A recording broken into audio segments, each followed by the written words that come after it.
two guys that can do it all. Too much electricity this morning. This is a good time. We're having a lot of fun. I had to do a triple take. Ka-ching! Why? Because of parity. I didn't mean to offend. Yeah, it's not going to happen. Load management is a dirty word. Let him rip. You know what? Circumstances provide the results. What? How do you do this once? Oh, Donnie, you've got such a good show there. A network that is booming. The Early Line, only on SportsGrid. The sharpest football contest show in the land, the Las Vegas Football Contest Show, focuses on Circa Sports Million, Circa Survivor, and the Westgate Super Contest, handicapping the games and releasing our contest picks every week of the season. With two former Super Contest winners, Brady Cannon and James Salinas, a former NFL player, Mike Pritchard, and over $1 million in contest prize money won combined, the Las Vegas Football Contest Show will have you prepared this season like none other. We live in a society right now where everybody's a snowflake, everybody's a cupcake, and everybody thinks that nothing is fair. Everything is like, it's not fair. We should have a better chance. We need more. You know what? I'm old enough to remember when you needed to have a perfect goddamn record to win a college football championship. That's the way it was. 11-1, too bad. Sports Rage tonight, only on SportsGrid. When you look at Marcus Johnson, when you look at Nikola Jokic, these aren't guys that are big, super athletic, dunking and jumping over people. These are just guys that are clean, skilled footwork, and do things below the rim that make the everyday guy look like it'd be like, I can do that. But you can't, and neither can I. Betting above the rim, only on SportsGrid.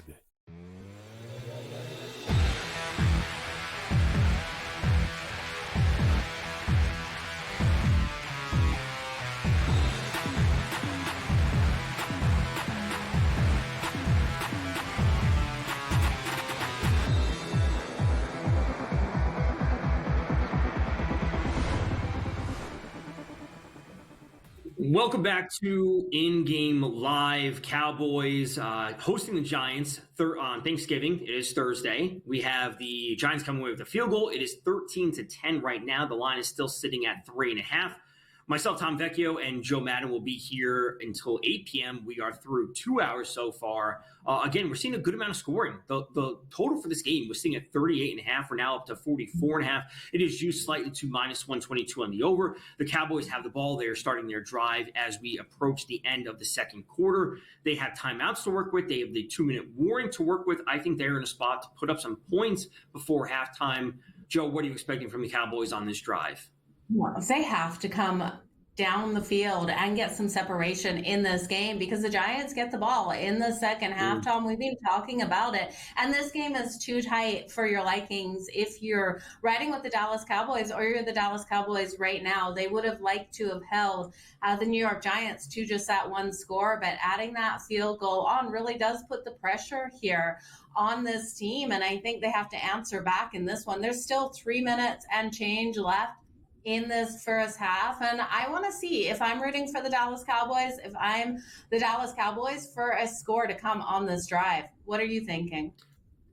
It has to be. And, you know, one of the things I like to talk about with teams is like, yeah, we want to see CeeDee Lamb. We bet on the top players, but like we also need to see Luke Schoonemaker and Brandon Cooks do their part in the passing game. Like not everything can go to CeeDee Lamb. We would like to see him crush all his props, his yardage, his receptions, this, that, the other thing. We would like to see that for any top player. You know, St. Brown in the first game for the Lions, like he didn't score, he leads the team, like he should be scoring, et cetera, et cetera. But from an actual offensive standpoint and perspective, Luke Schoonemaker has to play a role. Brandon Cooks has to play a role. You know, Turpin, who's been pretty solid over the past few weeks, he needs to step up and do his part because, you know, Rico Dowd is having a good game on the ground, but it can't be all on the ground. And, you know, ultimately, as we've talked about, like, the Giants' secondary is terrible. We've seen plenty of quarterbacks, you know, specifically last week with Baker Mayfield, put up plenty of yards and points against them. Like, this should be an easy path for them to move the ball. So, a couple timeouts for the Cowboys still as they move the ball, 13-10 right now,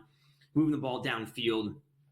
You know, considering the lack of offense we have seen from the Giants overall, Do you buy into taking unders and trying to hedge out of some of your props? Do you do that? I know it's like a super thin market. No? I don't like buying out of those prop markets. Maybe out of a game and hedging on the other side with the money line when one team goes up and the other one doesn't, but not on that prop market. I really do think that window is just so tight there. It's a tough place to be. That total is now sitting at 44.5, Tom, and it's really interesting to see this money line flip back and forth here with the Cowboys and the Giants. The Cowboys now minus 225 favorites to win this game, up 13-10. I'm interested to see what those halftime lines are going to be like with these teams. But yeah, I'm definitely not going to hedge against any of the props I have. Do you hedge against any of your props? Indirectly sometimes. Like, for example, like I'm big on CeeDee Lamb, right? And let's just say, like, he's dropped some passes. It is what it is. But, let's say I think that they'll be able to move the ball in the second half effectively, especially on the ground. I may buy into a Rico Dowdle touchdown, because if CeeDee Lamb is being ineffective and someone is going to score for the Cowboys, it might be him. So I don't directly take an under on a player, but I'll bet on another player to kind of essentially hedge that they're going to score. It's just not the guy that I thought it was going to be. So I go about it in a slightly different way, but the short answer is yes.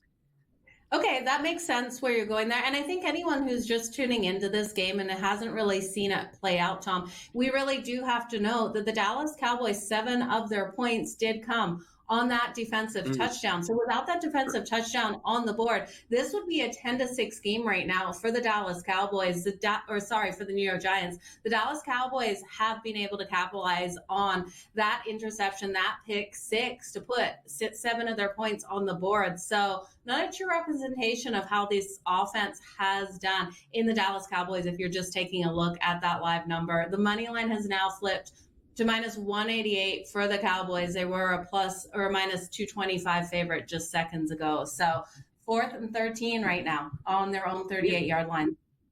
Yeah, that's a huge point to make, where, frankly, the Giants defense has been awesome. That's the point you're making.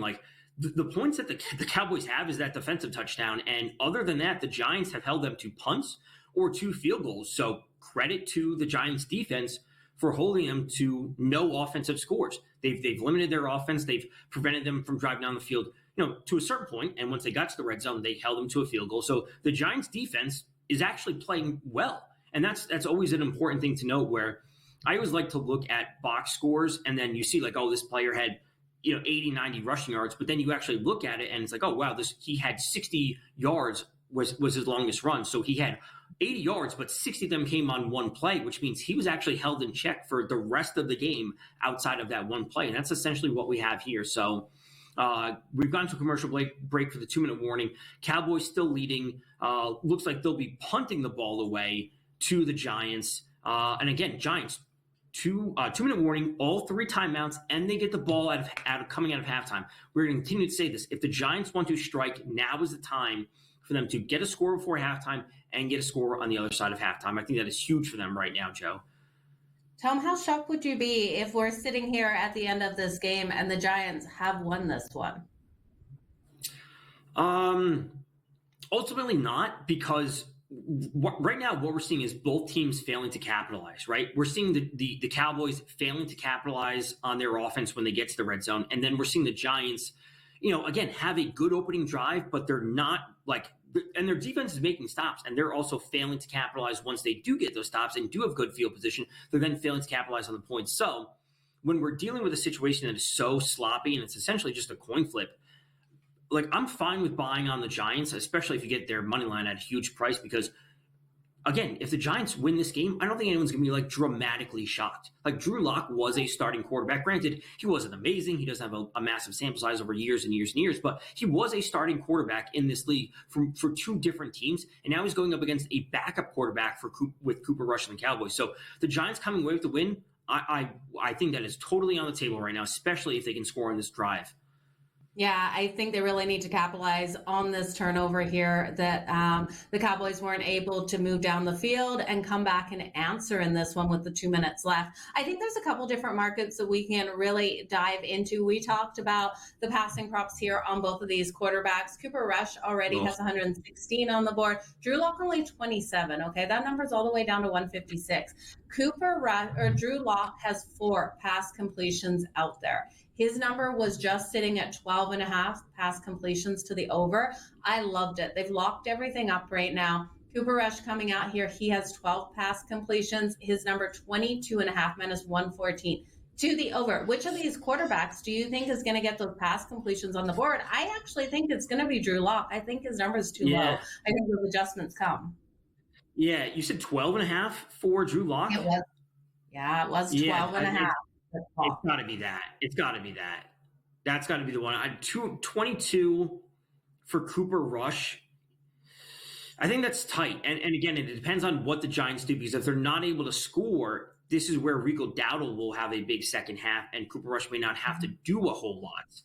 So I could buy into Drew Lock just because why not? Why not get out there and throw the ball when you're already playing from behind? Yeah, he's been ineffective. Yeah, he's throwing interceptions, whatever it might be, but it could be Drew Lock. We'll see you guys on the other side of this break with more Giants versus Cowboys.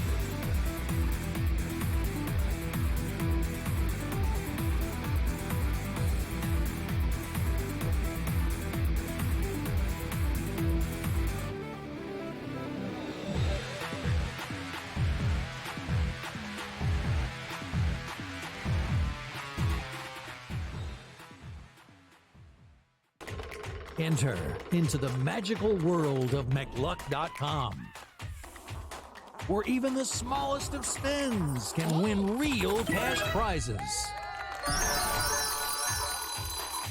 Adventure into over 1,000 of the best Vegas-style slot games. So what are you waiting for? Unlock your free welcome offer today. Join the fun where winners play and players win.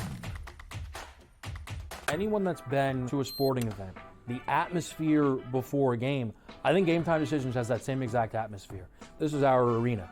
This is what we do. There is going to be an energy to Game Time Decisions that you will feel night in and night out. The excitement you get when you lock your bets in, when you're figuring out what you want to do, we can zone in on the biggest games each night. I want this to be the place that people come to before the game starts, so they feel as ready as possible to lock in their cards. We are going to hit every single one of those markets that you need to know about. We're going to go through every single thing, and I've got a great team behind me that's going to help me get the job done. There is not going to be a better place, I promise you, than Game Time Decisions to get that new information, react to it, and be able to then bet accordingly. We will have everything at our disposal, and we will use that to our advantage.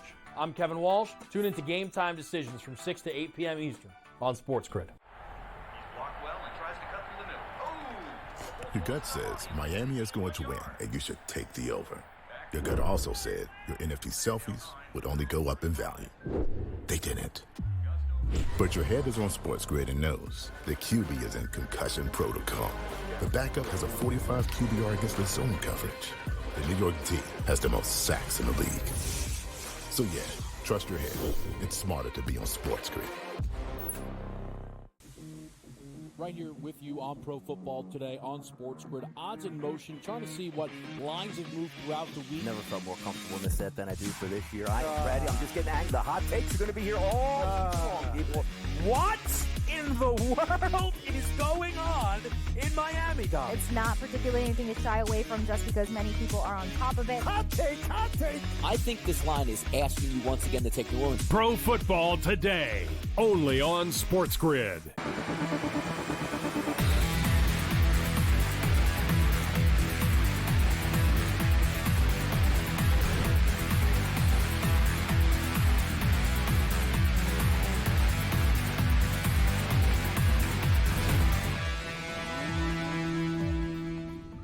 We are back for in-game live. Cowboys taking on the Giants. The Giants attempted to drive the ball downfield, a couple deep shots by Drew Lock, a couple incomplete passes, and a penalty on them, and now they're punting the ball away, a drive that took all of, I don't know what it was, 10 or 12 seconds off the clock. The Cowboys get the ball back. An absolute disaster for the Giants, an absolute disaster if you have the Giants on the spread. This is a chance for the Cowboys to now go put up some points and build some breathing room to cover that 3.5 or 4.5 point spread, whatever it might be. Because again, the Giants had a chance to score and then score again coming out of halftime, and they did absolutely none of that. So Cowboys getting the ball back, I'd say this is a huge drive for them because ultimately, outside of that first drive for the Giants, the Cowboys defense has been stellar. Would you say so? Yeah, I absolutely would. They've been really limiting this team. And I really do think both defenses have been playing well out there, Tom. I wonder at what point we look at this total and go, okay, it's gone too high. You know, we jumped in on the over 36.5. This line originally was 38.5 coming into this game. At what point for you is it too high? We saw it go all the way up to 46.5. At that point, I'm kind of kicking myself that I didn't grab the under 46.5, especially with the inefficiencies on the offense that we've seen for both of these teams on the last couple drives. Yeah, that might be like 46. Like you said, kicking ourselves if we didn't take under 46. And the question now becomes is, will we get that number back? Like, we may not get 46.5 back just because the offenses actually aren't doing anything. No one's moving the ball. No one's picking up yards. Drew Lock is throwing incompletions left and right. They're taking penalties. It's kind of just like a classic Thursday game where the teams just aren't doing a whole lot. So if the Cowboys score on this drive, whether it be a field goal or a touchdown, that might be the point to take the under. Yeah, good point. Good point. If it jumps back up to right around that 46.5, that's where I would like it as well, because I really don't see this game reaching 50. Expecting those points to come in, I think that original number and what we got it at 36.5 was too low, 38.5 too low. But again, 42, 43, 44 points in this game is where I'm feeling comfortable with this one sitting, but I don't want to jump in on an under 43.5 at minus 118. I just don't. So That's too much stress. Absolutely. Absolutely agree. We just did see a penalty on the Giants, came on Thibodeau, roughing the passer. So the Cowboys are in a spot to pick up yards. They still have 2 timeouts. There's plenty of time for them to move the ball. And again, even if it's just a field goal, that would be positive for them taking the under, whatever the line jumps to. As I'm seeing a review in progress, the line is still at 43.5. So depending on what this review is, I'm seeing all lines locked right now, spread, money line, total, whatever it might be. Cowboys are still a favorite. Obviously, they have the ball. They're driving. What this adjusts to, we will see as Cooper Rush is now back under center, and they look to continue to move the ball with 1:20 or so on the clock and still 2 timeouts. As he takes a deep shot down the field as it goes for a bit of an incompletion. But Cooper Rush is up at 116 yards in the first half, which is good to see. Like, he's moving the ball. He threw the ball plenty last week. He threw the ball plenty versus the Texans. His live line is sitting at, what do we have here? 230, 216, and he's at 116 now. I think that's doable. I don't love it, but I think it is doable for him. I think it's absolutely doable because this game is tight. It's not like the Dallas Cowboys are up by a bunch of points in this one. If they were up by, 2 or 3 scores going into the second half, I'd go, okay, they're going to turn and really focus on that run game. But I don't think they're going to feel comfortable enough to really focus on that run game because, like you said, Drew Lock can get this ball moving down deep. And if the Giants keep competitive in this game, we're going to have to see Cooper Rush air out his arm. So I love it. He's got to get 100 in the second half here. That's saying that he doesn't get anything left in this first half. Yeah, I like it over. It's 215.5 now. So we just saw the Cowboys punt after they took about 23 seconds off the clock, if my math is correct. So a 3-and-out for the Cowboys with incomplete passes, 4 straight for Cooper Rush, as they punt the ball back to the Giants, who now get the ball with 3 timeouts and about 1 minute and 10 seconds on the clock. Can they pick up some yards and get themselves in a field goal position to hit a field goal before halftime? And then, as we've said before, get the ball coming out of halftime and actually keep this game close and put themselves in a spot to either cover and or win. This is a crucial drive for the Giants right now because their offense has done absolutely nothing outside of essentially that first drive in the first quarter. So Giants have the ball. They're moving. Can they score? can we see Drew Lock pick up any amount of yards as his live prop dropped to 153? It's closed right now, but it was down at 153 at one point for his live passing prop. I tell you, Tom, at the end of the day, this is an ugly game out here, going back and forth with these teams punting the ball away. Is there a market where you can bet just punts in a game over and under? Because I've never seen it. I have seen it not on FanDuel. I have seen it on DraftKings. It's only, I'm pretty sure it's only a pre-game market. You can't bet it in-game, but you can bet on total punts. I would say most games, I think around 9 or 9.5.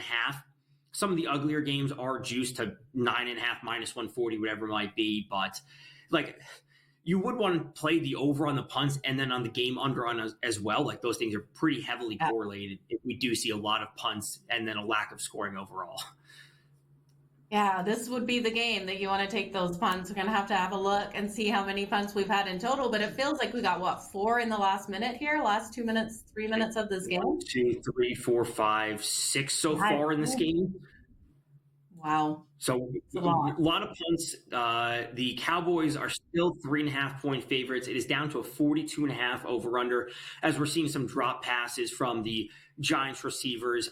They may actually punt again, and the Cowboys may actually get the ball back, and they still have two timeouts, that is, before halftime if they're able to score. But we're coming up against a break right now. We're leading into halftime. Once we do hit halftime for this game, Joe and I will go over some of our bets for Dolphins visiting the Packers for the 8 p.m. game tonight. We have some same-game parlays we'll get into. There's some injury notes on the Packers side of things we will certainly get into, but stay tuned for in-game live here for Cowboys versus Giants. We'll run through the rest of this game and, of course, preview Packers versus Dolphins in-game live. Myself, Tom Vecchio, along with Joe Madden.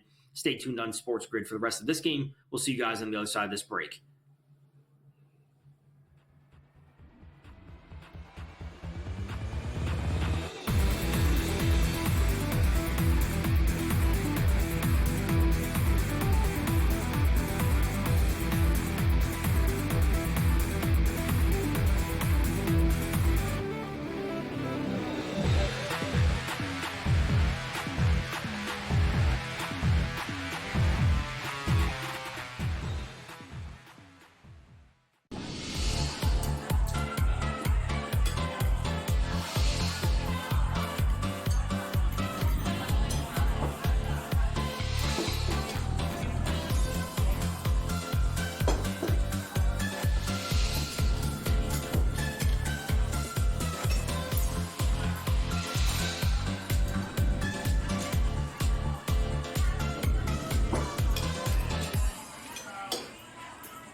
We live in a society right now where everybody's a snowflake, everybody's a cupcake, and everybody thinks that nothing is fair. Everything is like, it's not fair. We should have a better chance. We need more. You know what? I'm old enough to remember when you needed to have a perfect goddamn record to win a college football championship. That's the way it was. 11-1, too bad. Sports Rage tonight, only on SportsGrid. Grandma Bear, who owns the football team, probably comes in, gives a little, oh, man, you're such a good little boy out there. Congratulations, the way you coach this football team. I'm never going to fire you. Totally, I missed you pinching your own cheek as I was looking down and did not know we were getting. Oh, Donnie, you got such a good show there with that guy named Ben. Like, that's what your grandma would do to you when you go see her on Thanksgiving or Christmas, The Early Line, only on SportsGrid.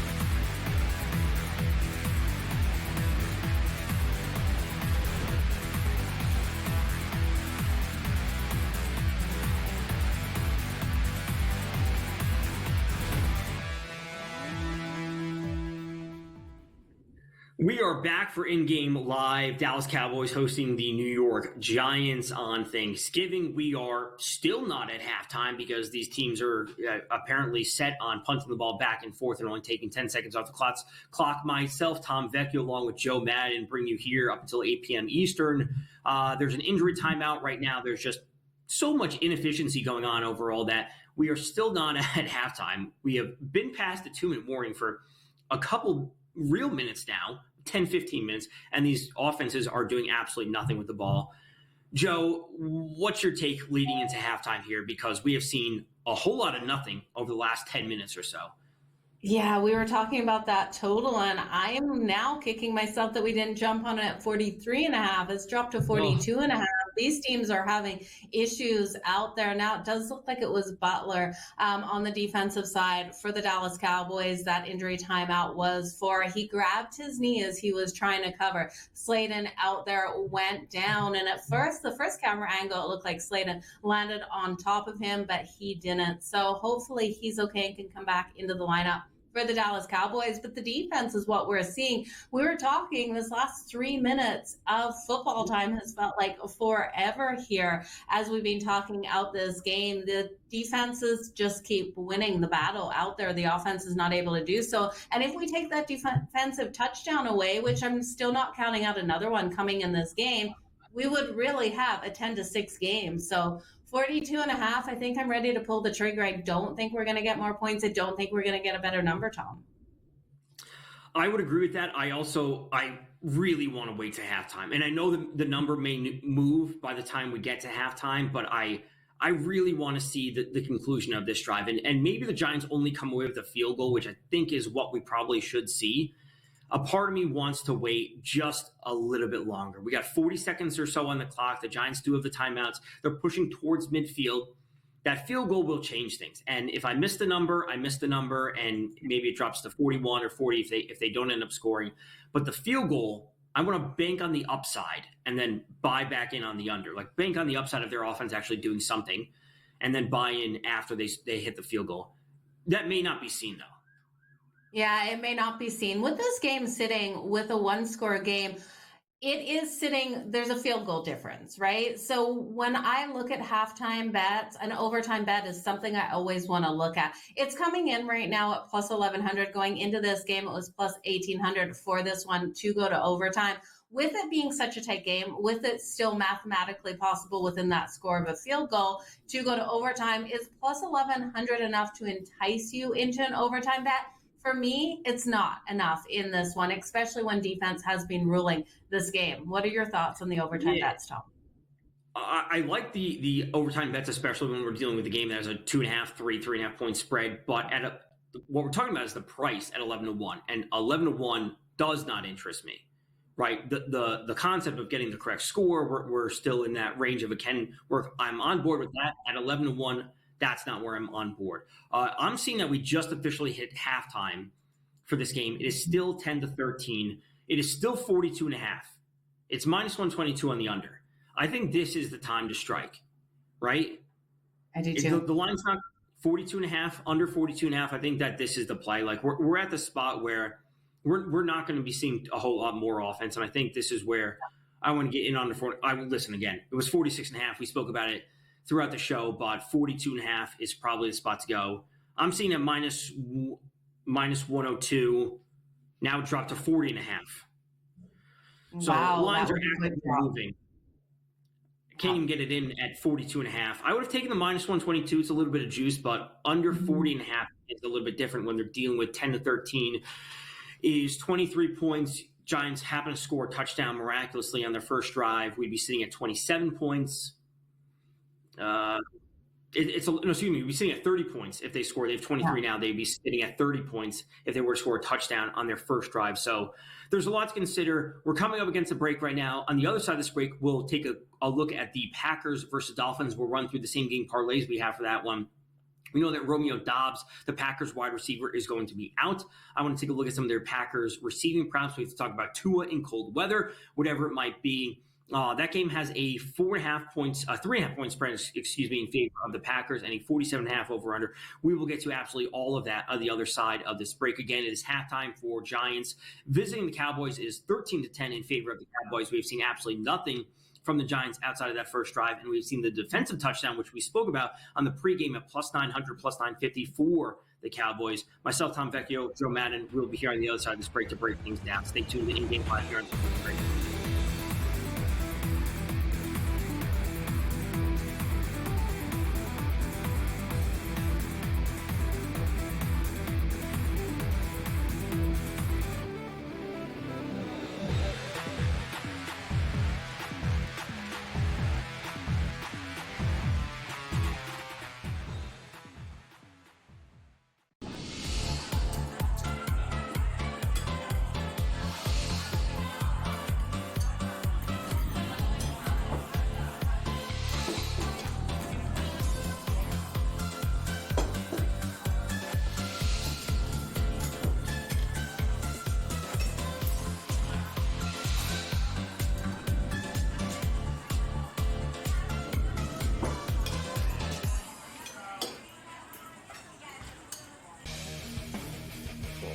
We live in a society right now where everybody's a snowflake, everybody's a cupcake, and everybody thinks that nothing is fair.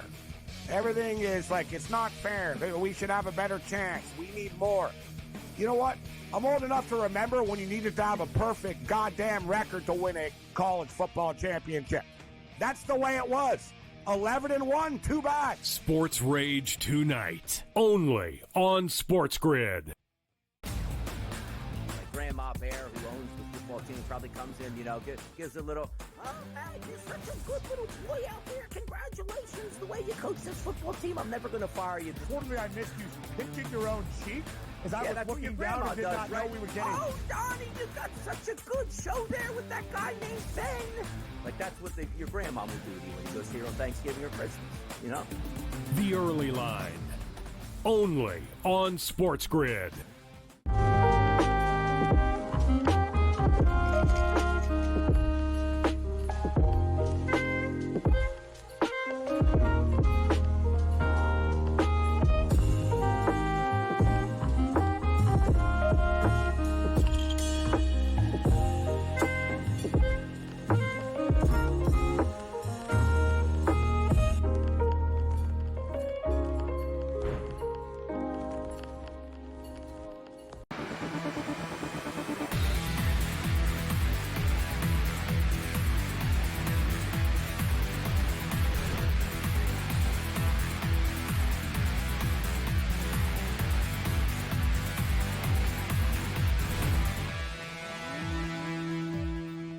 We're back for In-Game Live. The Dallas Cowboys hosting the New York Giants. It is 13-10 at halftime.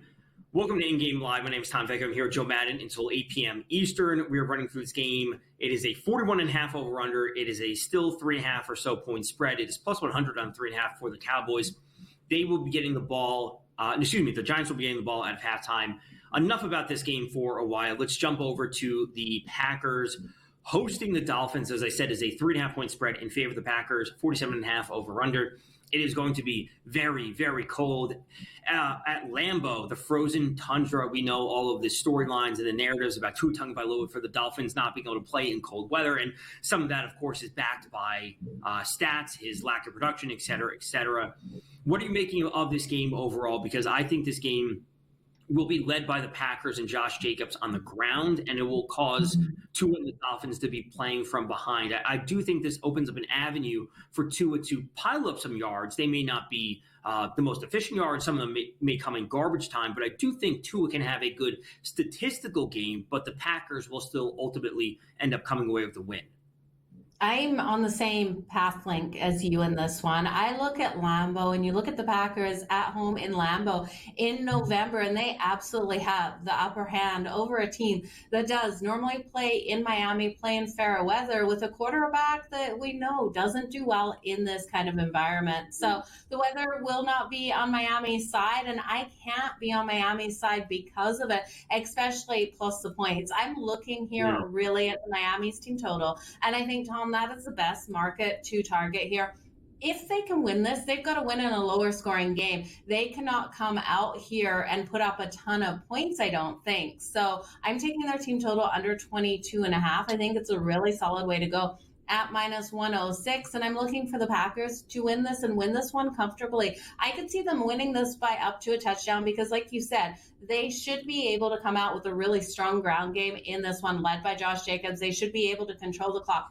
Time of possession out there, it is going to force Tua to have those big, deep passes down the field, a place that he struggles having them in the colder weather, struggles to put up those points. But I do think you still see those passes coming for him. I think you can look at his longest pass, and I think you can isolate a couple of players here in his wide receiver market for their longest reception. But I also like looking at the tight end here for the Miami Dolphins in Smith. We know here the one struggle the Packers do have is against that tight end position, and Smith coming out with 4.5 receptions as his number. I like it to the over, and I like him over 46.5 receiving yards as well.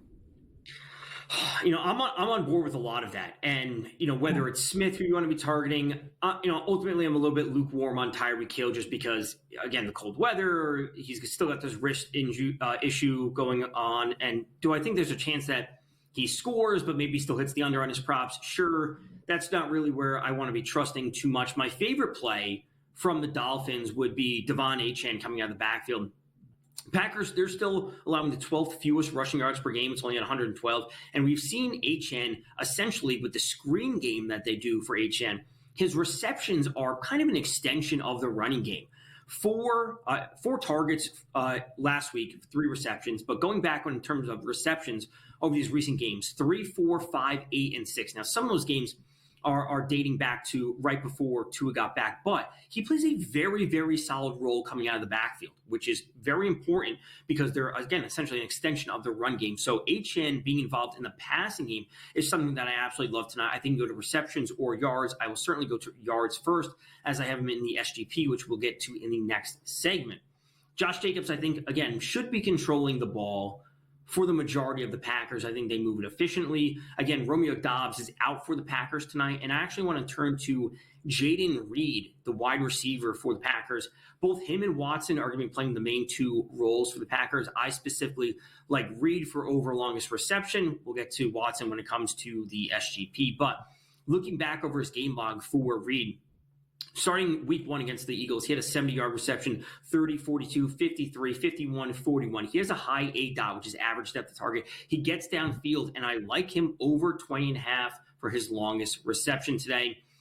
Joe, I know that's a market you like. Anyone specifically on the Packers receiving that you like today?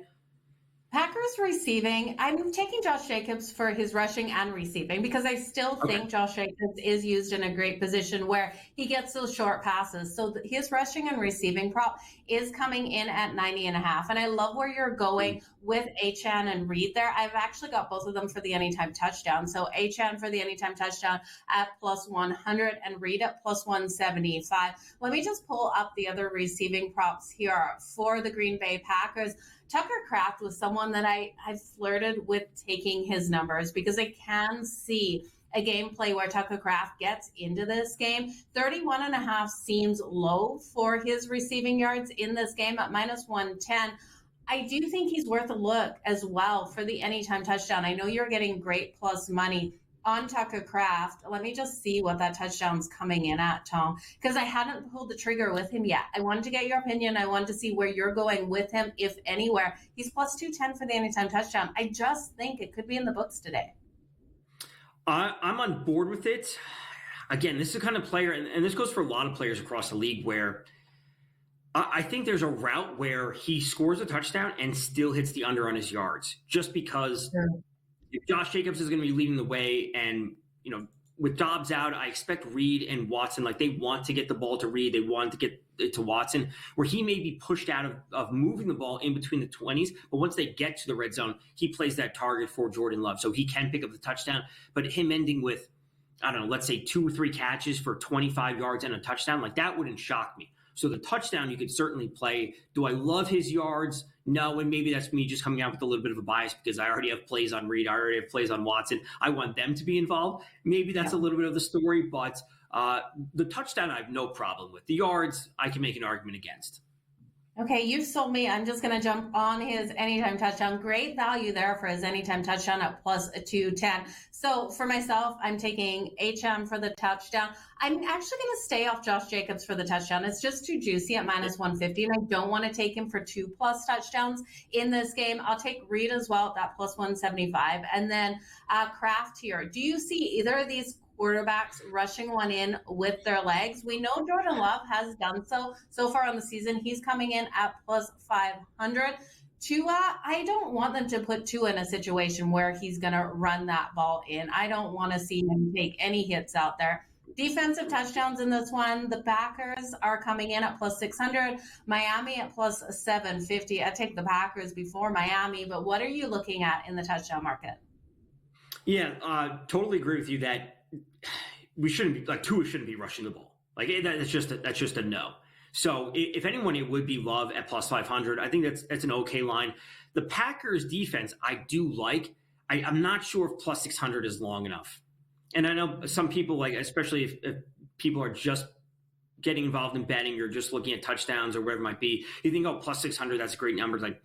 Plus 600, considering what we should be expecting from this game and just the odds and the implied probability of plus 600, I'm not sure if I love that. I like it happening, but again, just because I say there's things that I like doesn't mean I want to bet on every single one. And that's the difference between understanding what betting odds mean and what their implied outcomes are versus actually taking that bet. And there are times where I love bets to actually occur, but doesn't mean they offer the best lines available. So that's a distinction I always like to make, where I think the defensive touchdown for the Green Bay Packers, especially with the struggles that Tua has had in the cold, is absolutely in play. Doesn't mean I'm willing to jump on every single touchdown bet or every single prop that there might be. So if you can use a boost, like different boosts, a live boost, wherever it might be, to get them up to plus 900 for a defensive touchdown, that's where I'll buy into the Packers. This game is obviously coming up at 8:20 or 8:30, whatever it is. We will continue to talk about it. We have same game parlays on the other side of this break. Of course, we have Dallas and New York still at halftime. Cowboys are leading 13-10. We will run through our same game parlays, other side of this break. Myself, Tom Vecchio, and Joe Madden bring you to 8 p.m. Eastern to the kickoff of that Packers-Dolphins game. Stay tuned on SportsGrid for the rest of your football needs today.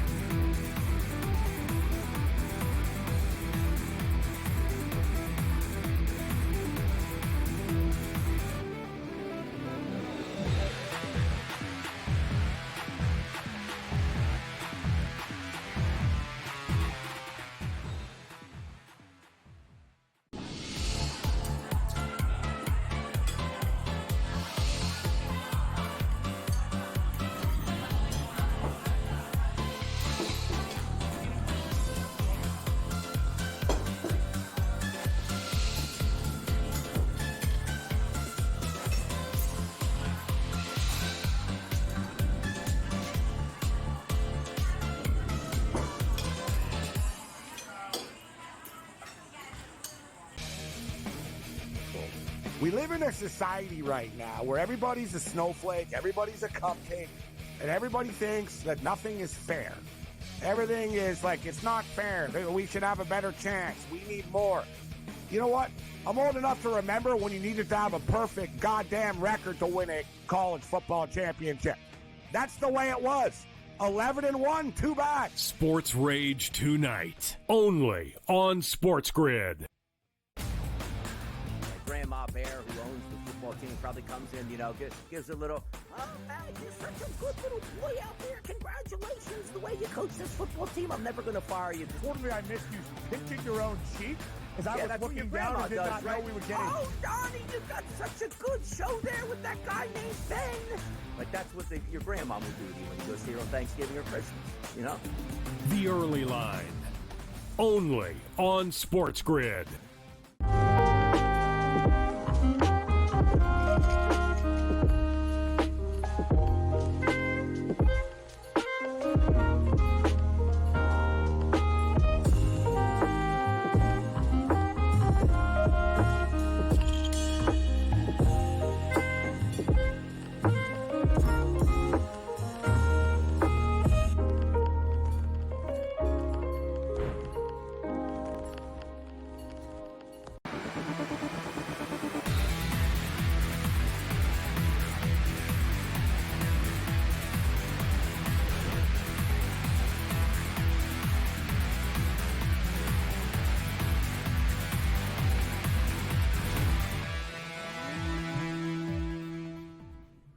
Welcome back to In Game Live. My name is Tom Vecchio. I'm here with Joe Madden, going through the Cowboys and Giants game. We're coming up to the Packers and Dolphins. We'll actually get to the same game parlay segment for Packers at Dolphins. Let's hit it.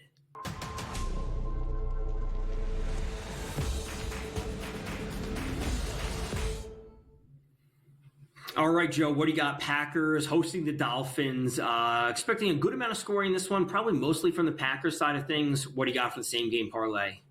I went a little bit more conservative in this same game parlay than I did in this game going on right now. So looking at the Packers and the Dolphins, I really do expect the Packers to have the upper hand in this one, and that to start right away in this game. So the first leg of this parlay is the Packers team total. I've got to take it over the 13.5. I expect them to get at least 2 touchdowns or a combination of a touchdown and field goals to get over that 13.5. I'm then going to look at who I really think is going to be the workhorse of this game, and it's Josh Jacobs. I love him for his rushing and receiving prop today, over 90.5 yards. I'm expecting him to come out with a 100-yard performance between the ground and the air. So I'll take him for the second leg over the 90.5. And then I have to look at a player here for the Miami Dolphins that I think will have success today, because it really does fire up your parlay that little bit more when you have a player on the other side of the other two.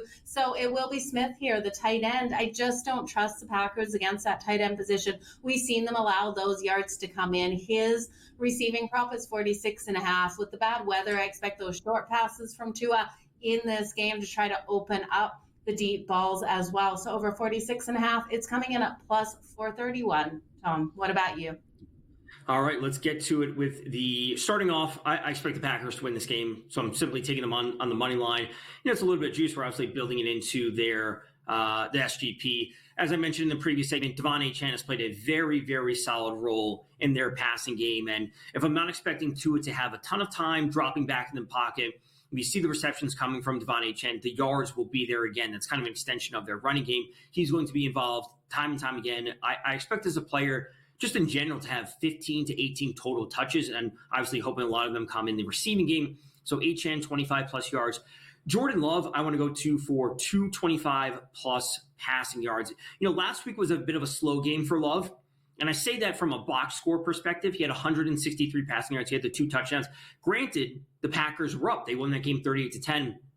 Obviously, with Brandon Allen starting for the 49ers, he didn't have to do a whole lot. But it was still a slow game from a stat perspective from him, at least from passing. So I want to see them get Love, at least in the flow of things, a bit more and get out there and flex the offensive muscles that they have, because it was a slow game from him. We've seen 220 plus from him in every game this season outside of last week and then the game against Jacksonville, which was a bit of a wonky game when they were on the road. So get that offense moving. And then Christian Watson is the last leg. And while some people may have their doubts about Christian Watson, I have him going for 40 plus. Again, I like the fact that he's a deep ball threat, and this is literally a line he can get to in only 2 catches, because they like to target him downfield. And if you have your doubts about Christian Watson being able to catch the ball, as some people may do, especially behind the scenes here, you could swap that out for Reed, right? Like if you think Jaden Reed's just a better talent overall, you could certainly take him for 40 plus yards. I don't know what the exact odds would change to if you swap Reed out for Watson, but it's along the same path where I mentioned I like Reed over as long as reception, over 20.5. So I'm already expecting him to pick up big yards overall. Easily swap him out for 40 plus or whatever it might be. That's a preference type of thing. I think Watson is a good talent overall. I think, Joe, we are on the same side where it's a Packers game tonight, right? Yeah, it's got to be a Packers game tonight. I can't see them here in Lambeau losing this one in these weather conditions. Right. I think they come out, they run the ball, they play strong on the ground, and they run away with this game, especially if we see Tua come out the way he has in past cold weather games. Even if it was a little bit warmer, it's still the Packers at home in Lambeau. They're a bet on team at home here. I think they can get it done, Tom. Yeah, would you – now, you don't have any plays on Tua's passing props, do you? No, but I think it's probably a market we should look at. I think especially the longest pass for Tua, because we're both thinking that they're going to be playing from behind at some point.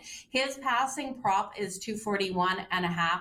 The passing touchdowns I would take to the under for Tua, but it's so low. It's or under 1.5, it's so juiced. It's minus 160. Minus 160. Yeah, it's gross. His passing completions, 22.5. It's actually juiced to the over, which I'm shocked by, but I think those short passes will come. And that would go against what I have out there with Smith. So I'm not looking at that. But his longest pass, 33.5. We can get a huge deep ball, right? To Tyreek Hill. That's who I expected to go to. It's minus 114 to the over. Yeah. Again, this is like, and I said this during one of the commercial breaks. We were, getting set for different segments as we do see the Cowboys and the Giants coming out of halftime. For a game like this with Tua, when there's so many storylines, there's so many, the stats back up that he's terrible in the cold weather.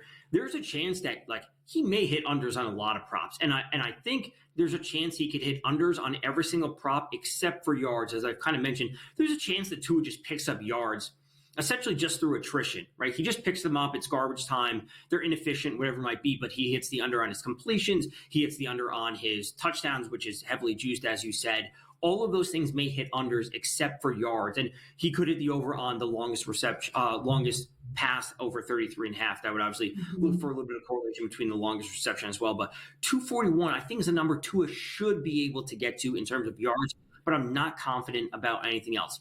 We are on the other side of this game for Giants and Cowboys. Giants got the ball. They are beginning their drive. They are moving the ball very slightly with some run plays from Tyrone Tracy. We would like to see them start to pick up some yards, make this game a bit more competitive. It is a 6.5-point spread in favor of Dallas Cowboys. It is a 41.5 over-under. Cowboys still massive, minus 440 favorites on the money line. Joe, we are getting set for the second half. Any quick thoughts before we hit a break? First, I want to throw this at you. Who's going to have the most passing yards between Tua and Jordan Love? The books actually think Tua. That's where you're having to lay the more juice. And I think it is a smart way to play Tua for the most passing yards at minus 115. But in this one, I think you missed the best of the total to the under, but I could still see this one staying under 41.5. Dallas got the ball. What happened? Yeah, Dallas got the ball. We'll stick around on the other side of this break.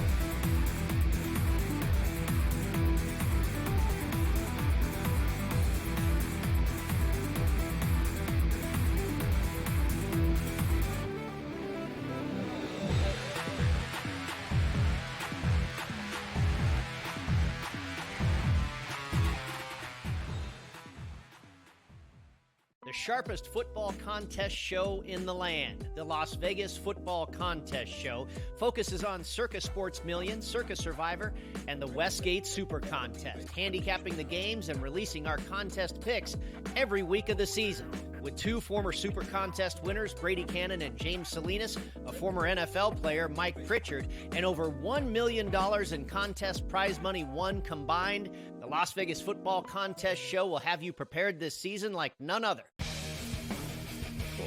We live in a society right now where everybody's a snowflake, everybody's a cupcake, and everybody thinks that nothing is fair. Everything is like, it's not fair. We should have a better chance. We need more. You know what? I'm old enough to remember when you needed to have a perfect goddamn record to win a college football championship. That's the way it was. 11-1, too bad. Sports Rage tonight, only on SportsGrid.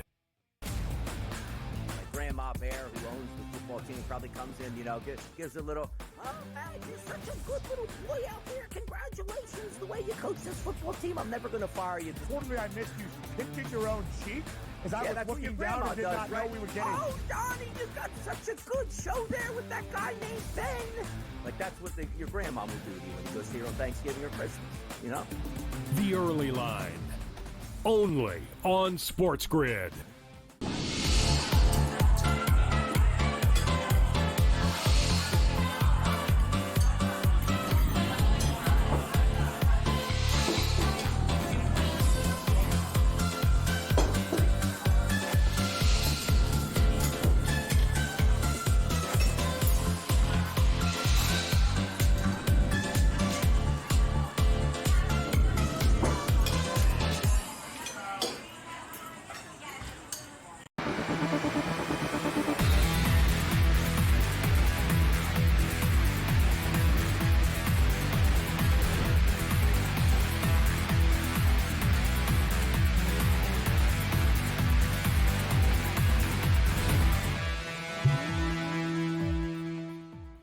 We're back for in-game live. Dallas Cowboys hosting the New York Giants on Thanksgiving. My name is Tom Vecchio. I'm here with Joe Madden, and we have absolute chaos going on to start the second half. The Giants had the ball. Drew Lock fumbles, and now we are seeing Cooper Rush fumble the ball. I believe it's being reviewed whether or not Cooper Rush's knee was down, but he fumbled the ball. It went into the end zone. The Giants recovered. They called the Giants recovery and a touchback, but that is being reviewed whether or not his knee was down. Absolute chaos to start the second half as the Giants are still down by 3. All the lines, spreads, money lines, whatever it might be, are locked. What are you expecting in the second half, Joe? Because it's already off to a pretty interesting start.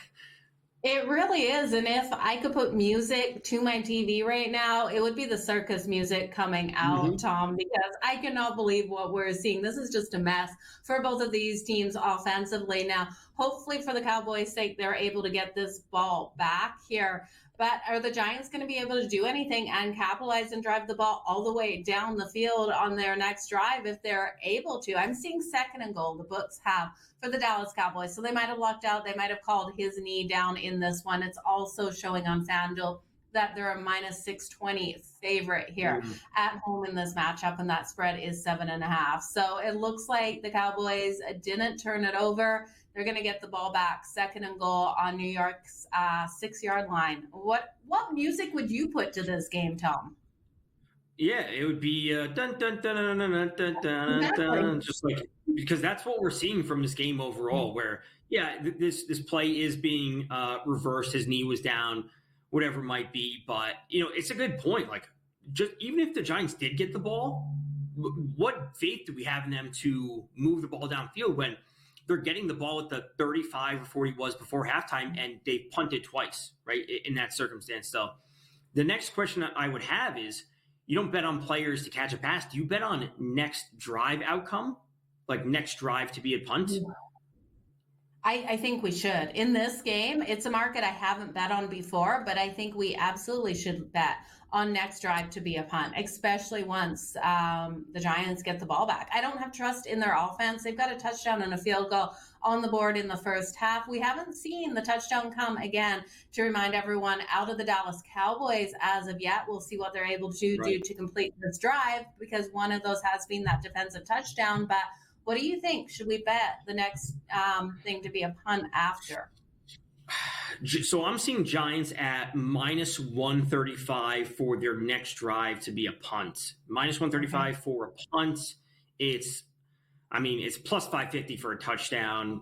That market is now closed for a second, as I believe the Cowboys are scoring this touchdown, if that is complete, to Brandon Cooks, who we did mention for a touchdown on the pregame show, his first game back after being activated off of IR.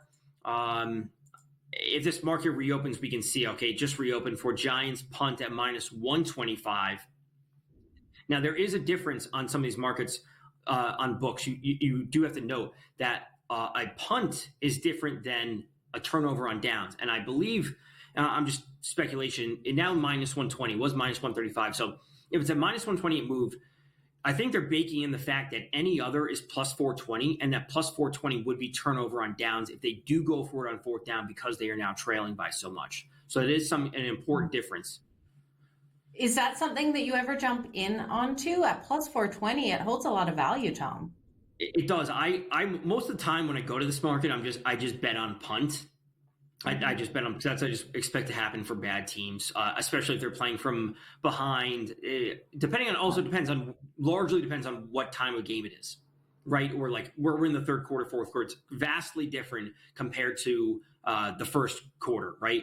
I also bet on field goal attempts sometimes, which is obviously a very specific market, but the any other, I think, becomes more and more of a play as the game goes on, because, like I said, you expect them to go for it on fourth down because they're playing from behind. They need to be more aggressive. So the punts generally happen for me early in the game, and I think at plus 420, I think it is a fair market to jump in right now for Giants on their ninth drive. And again, you do have to get some of these in before drives start, or you can bet on some of them as drives are going. Yeah, you got a quick turnaround on those, but we have the Dallas Cowboys now up by 10. They're up 20-10 over the New York Giants. That spread is 9.5. If you think the Giants can cover the 9.5, it's minus 128. Tom, totals jumped up to 45.5. I think this is the time to get back in on the under. Ultimately, I think that's the case. We're coming up against the break right now. We have a lot to get to. Cowboys just scored. It's 20-10. We'll see you guys on the other side of this break for the rest of the Giants versus the Cowboys.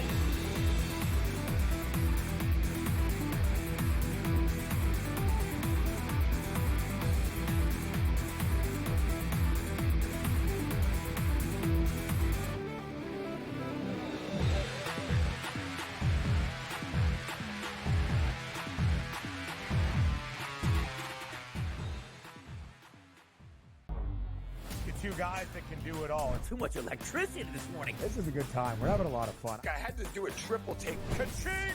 Why?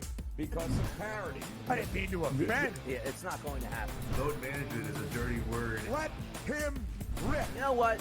Circumstances provide the results. What? How do you do this one? Oh, Donnie, you've got such a good show there. A network that is booming. The Early Line, only on SportsGrid. The sharpest football contest show in the land, the Las Vegas Football Contest Show, focuses on Circa Sports Million, Circa Survivor, and the Westgate Super Contest, handicapping the games and releasing our contest picks every week of the season. With two former Super Contest winners, Brady Cannon and James Salinas, a former NFL player, Mike Pritchard, and over $1 million in contest prize money won combined, the Las Vegas Football Contest Show will have you prepared this season like none other. We live in a society right now where everybody's a snowflake, everybody's a cupcake, and everybody thinks that nothing is fair. Everything is like, it's not fair. We should have a better chance. We need more. You know what? I'm old enough to remember when you needed to have a perfect goddamn record to win a college football championship. That's the way it was. 11-1, too bad. Sports Rage tonight, only on SportsGrid. When you look at Marcus Johnson, when you look at Nikola Jokic, these aren't guys that are big, super athletic, dunking and jumping over people. These are just guys that are clean, skilled footwork, and do things below the rim that make the everyday guy look like it'd be like, I can do that. But you can't, and neither can I. Betting above the rim, only on SportsGrid.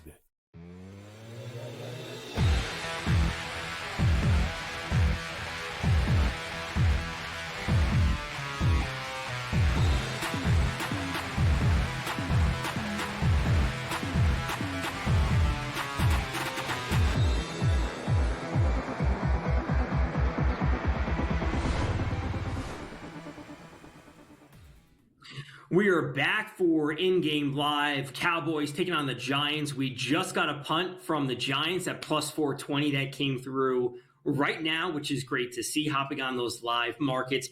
We're back for the final hour of in-game live. Cowboys up 20-10. This spread is now 10.5, I believe. 10.5 plus 110 in favor of the Cowboys. 44.5 over-under. It is minus 130 to the under. The Giants have done absolutely nothing on offense since that opening drive. It has been all Cowboys. They actually got an offensive touchdown after their defensive touchdown. Joe and I just went through some bets for the Packers hosting the Dolphins. Anything else you want to talk about from this game? Do we want to continue to bet on drive props for this game? Well, you just cashed a plus 420. I wasn't fast enough to get it in, so maybe we should. What do you think is going to happen on the next drive here, Tom? Because I tell you, if we can make plus 420 over and over again on these drives, it's going to be a very good Thanksgiving. I will also say we talked about before, like the instant gratification or whatever it might be. Dallas Cowboys first play from scrimmage, or this is an instant hit market. Now, I'm not going to say, and I'm not going to advocate for this a lot of the time, but once we know what we should be getting from a game script, which is what the Cowboys are up, they're up by 10. Their defense has been playing great. They're in a spot to control the ball. They should be starting off with a run. Now, run for 1+ yards is minus 160. There is an option to bet on a rush for negative yards or a sack, which is plus 750. I think the run will occur. Do I want to lay minus 160? Probably not. So I'm going to sit this one out. I think it will be a run, but I'm not going to lay minus 160.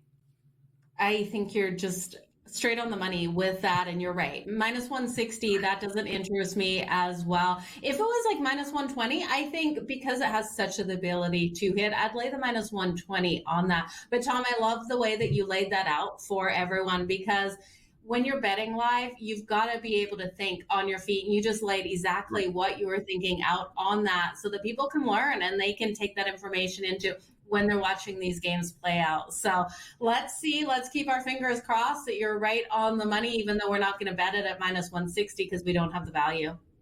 Right. And now they have markets for the Giants' 10th drive. And considering how this has gone, and this line already moved to minus 160 for the Cowboys, but now looking ahead to the Giants' next drive, an incomplete pass for the first play from scrimmage is plus 500. There's a part of me wants to say it's either going to be a rush for 1+ yards because they want to move it as the Cowboys get the ball right now. Let's see what they do as we're doing this. They are in a 2-back set with a running back and a fullback, and he gets 3 yards or so. So the minus 160 did cash again. We didn't bet it, but it's what we expected to happen. More importantly, let's talk about the Giants' first play from scrimmage on the 10th drive. Rush for 1+ yards is minus 120. Rush for 0 yards or negative or sack is plus 600. A completed pass is plus 280. And an incompleted pass, is plus 500. Drew Lock is 9 of 18. That is bad. Yeah. Is there anything that you like here, Joe? Well, I'm sure they're going to have to start passing this ball. It'll be interesting to see if they try that run play to start this game. But I do think their way to win, they should come out with a big deep ball in this one, which we know he hasn't been able to complete. So I could see that game plan. I think at plus 500, it's worth a little bit of a shot, but I could also see them doing that one quick rush play in this one, opening up on the second or third drive that they're able to move the ball a little bit. What do you think here? I want it to be an incomplete pass because that's what I want to bet on. But the thought process of like, hey, we just took a sack, we just punted, we actually now have to get the drive moving positively would be the rush for minus 1+ yards at minus 120. I think that's what they should be thinking. Hey, let's actually get the drive started on the right foot, which is boring, right? Like that's boring. They're down by 10. Let's throw the ball. So I'm going to jump in on incompleted pass at plus 500 just because that's what I want to see happen. And we can go from there. Yeah, I think we really have to, because that has to be, they have to come out with an aggressive game plan. We saw in that first drive of the game for them, they did go for it on 4th and 1 in that situation. So an aggressive game plan here needs to play out for the Giants. Incompleted pass, because we know Drew Lock hasn't been able to make those completions out there on the field. I think he completely misses his wide receiver, or we see the Dallas Cowboys tip it. Something's going to happen. At plus 500, it's worth a shot. Right, and now I'm seeing CeeDee Lamb on the sidelines, and he's being talked to by someone. He's grabbing his shoulder. That is an important note because CeeDee Lamb is he's sitting at 2 catches for 39 yards, a little bit banged up. So that it would be the under on all of his props. He doesn't have a touchdown, doesn't have the yards. He has the 6 targets for 2. And now there is a challenge flag on the field by Brian Daboll, the Giants head coach. What he is specifically challenging, we will see for that. So CeeDee Lamb banged up, challenge happening for the Giants.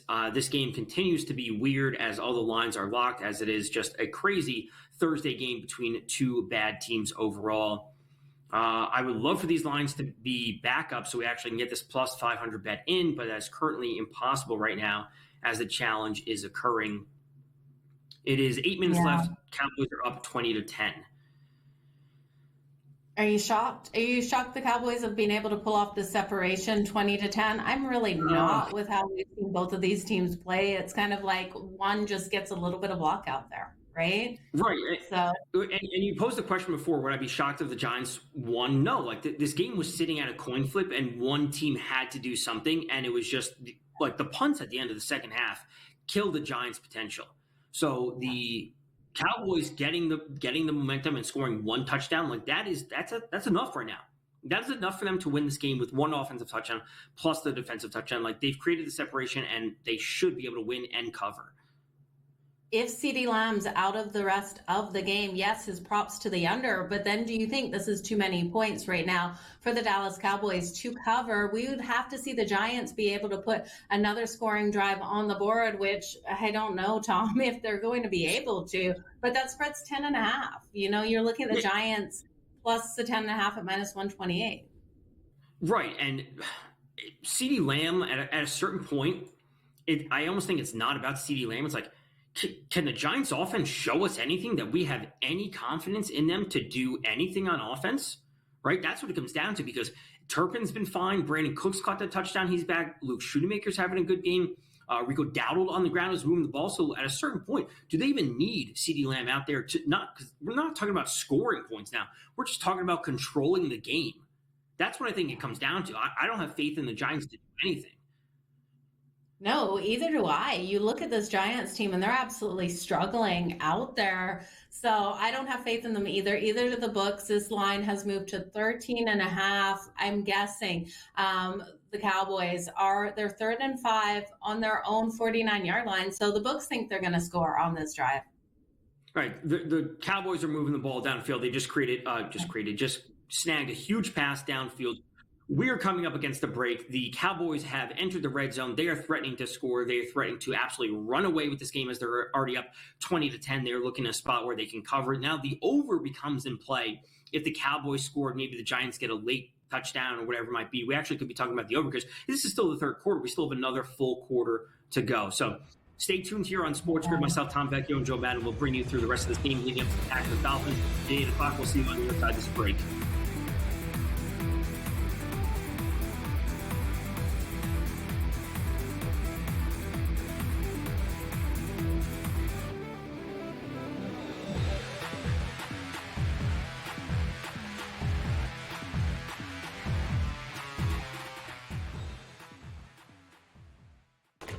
Enter into the magical world of McLuck.com, where even the smallest of spins can win real cash prizes. Adventure into over 1,000 of the best Vegas-style slot games. So what are you waiting for? Unlock your free welcome offer today. Join the fun where winners play and players win. Anyone that's been to a sporting event, the atmosphere before a game, I think Game Time Decisions has that same exact atmosphere. This is our arena. This is what we do. There is going to be an energy to Game Time Decisions that you will feel night in and night out. The excitement you get when you lock your bets in, when you're figuring out what you want to do, we can zone in on the biggest games each night. I want this to be the place that people come to before the game starts so they feel as ready as possible to lock in their cards. We are going to hit every single one of those markets that you need to know about. We're going to go through every single thing, and I've got a great team behind me that's going to help me get the job done. There is not going to be a better place, I promise you, than Game Time Decisions to get that new information, react to it, and be able to then bet accordingly. We will have everything at our disposal, and we will use that to our advantage. I'm Kevin Walsh. Tune into Game Time Decisions from 6 to 8 p.m. Eastern on SportsGrid. Your gut says Miami is going to win, and you should take the over. Your gut also said your NFT selfies would only go up in value. They didn't. But your head is on SportsGrid and knows the QB is in concussion protocol. The backup has a 45 QBR against the zone coverage. The New York D has the most sacks in the league. So yeah, trust your head. It's smarter to be on SportsGrid. Right here with you on Pro Football Today on Odds in Motion, trying to see what lines have moved throughout the week. Never felt more comfortable in this set than I do for this year. I am ready. I'm just getting angry. The hot takes are going to be here all long, people. What in the world is going on in Miami, Dom? It's not particularly anything to shy away from just because many people are on top of it. Hot take. I think this line is asking you once again to take New Orleans. Pro Football Today, only on SportsGrid.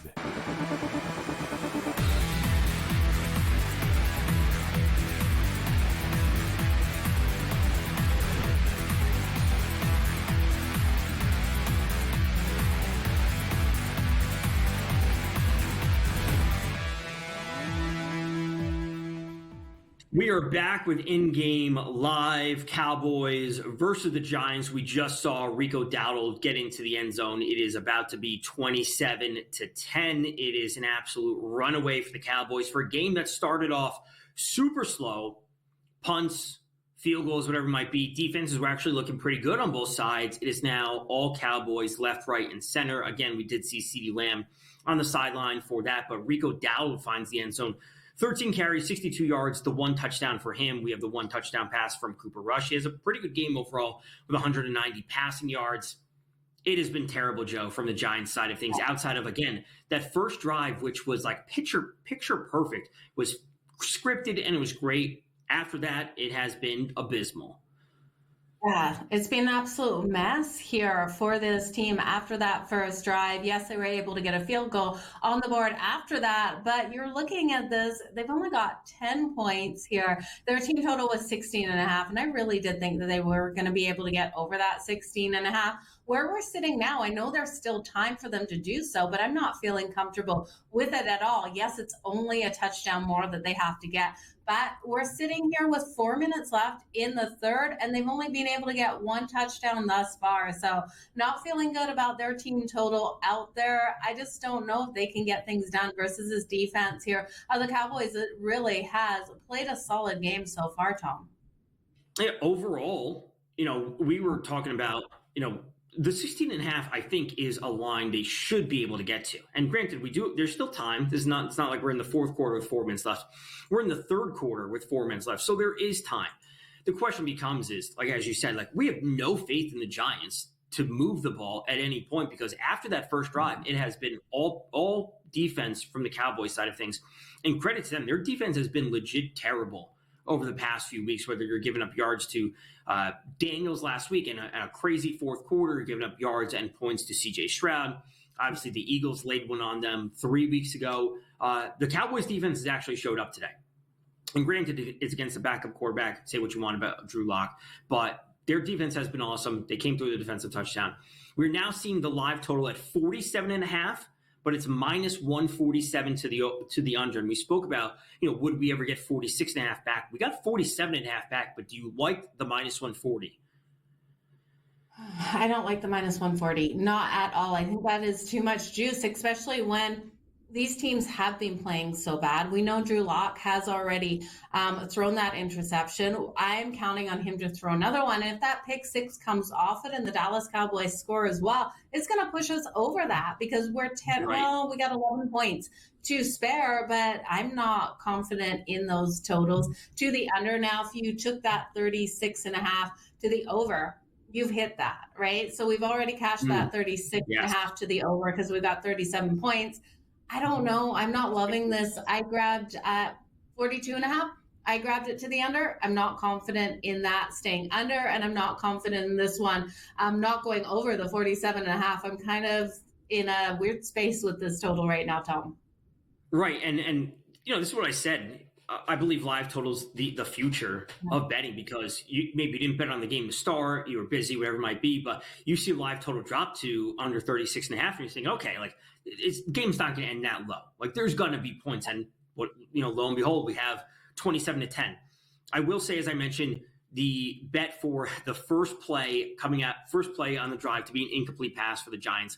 That's what I'm sweating right now as they are about to take the field after the kickoff just happened. 4:23 left in the third quarter. 27-10 is a 16.5 point spread in favor of the Cowboys.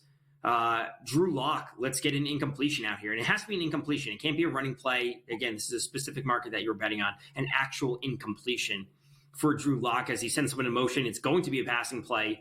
And Drew Lock fades back. A sack doesn't count. The incompletion, it's a completion down the field.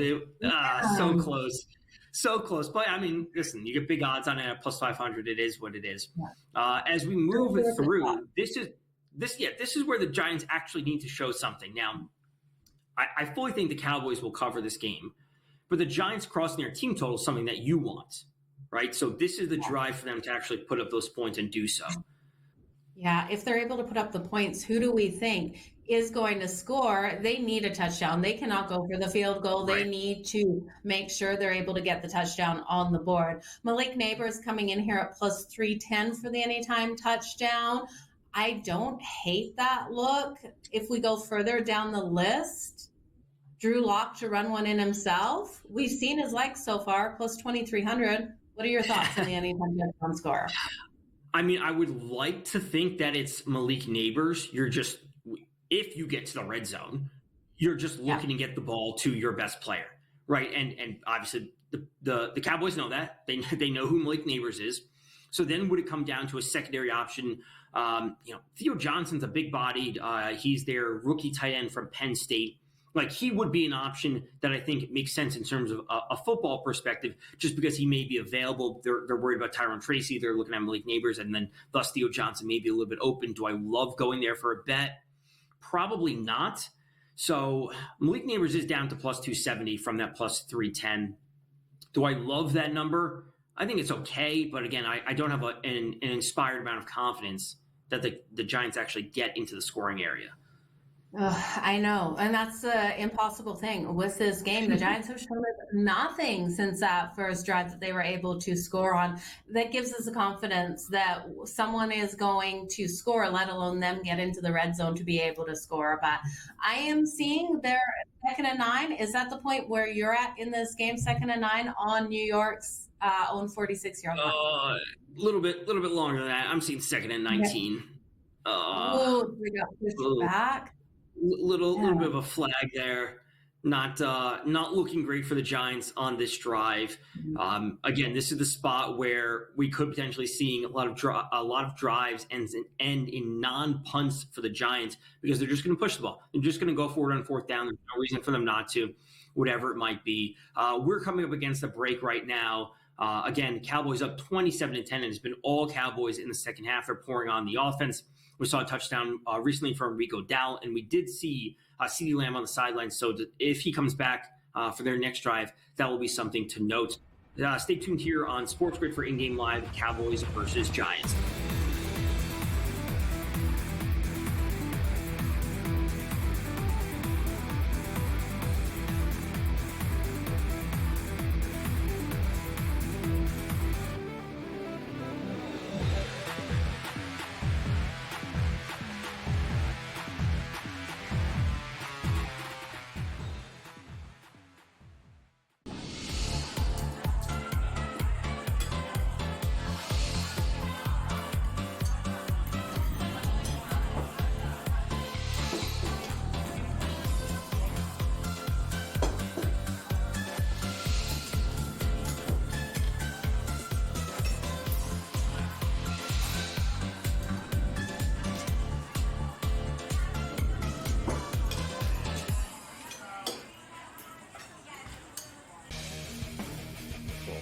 We live in a society right now where everybody's a snowflake, everybody's a cupcake, and everybody thinks that nothing is fair. Everything is like, it's not fair. We should have a better chance. We need more. You know what? I'm old enough to remember when you needed to have a perfect goddamn record to win a college football championship. That's the way it was. 11-1, too bad. Sports Rage tonight, only on SportsGrid. Grandma Bear, who owns the football team, probably comes in, gives a little, oh, man, you're such a good little boy out there. Congratulations, the way you coach this football team. I'm never going to fire you. Totally, I missed you pinching your own cheek as I was looking down and did not know we were getting. Oh, Donnie, you got such a good show there with that guy named Ben. Like, that's what your grandma would do to you when you go see her on Thanksgiving or Christmas, The Early Line, only on SportsGrid.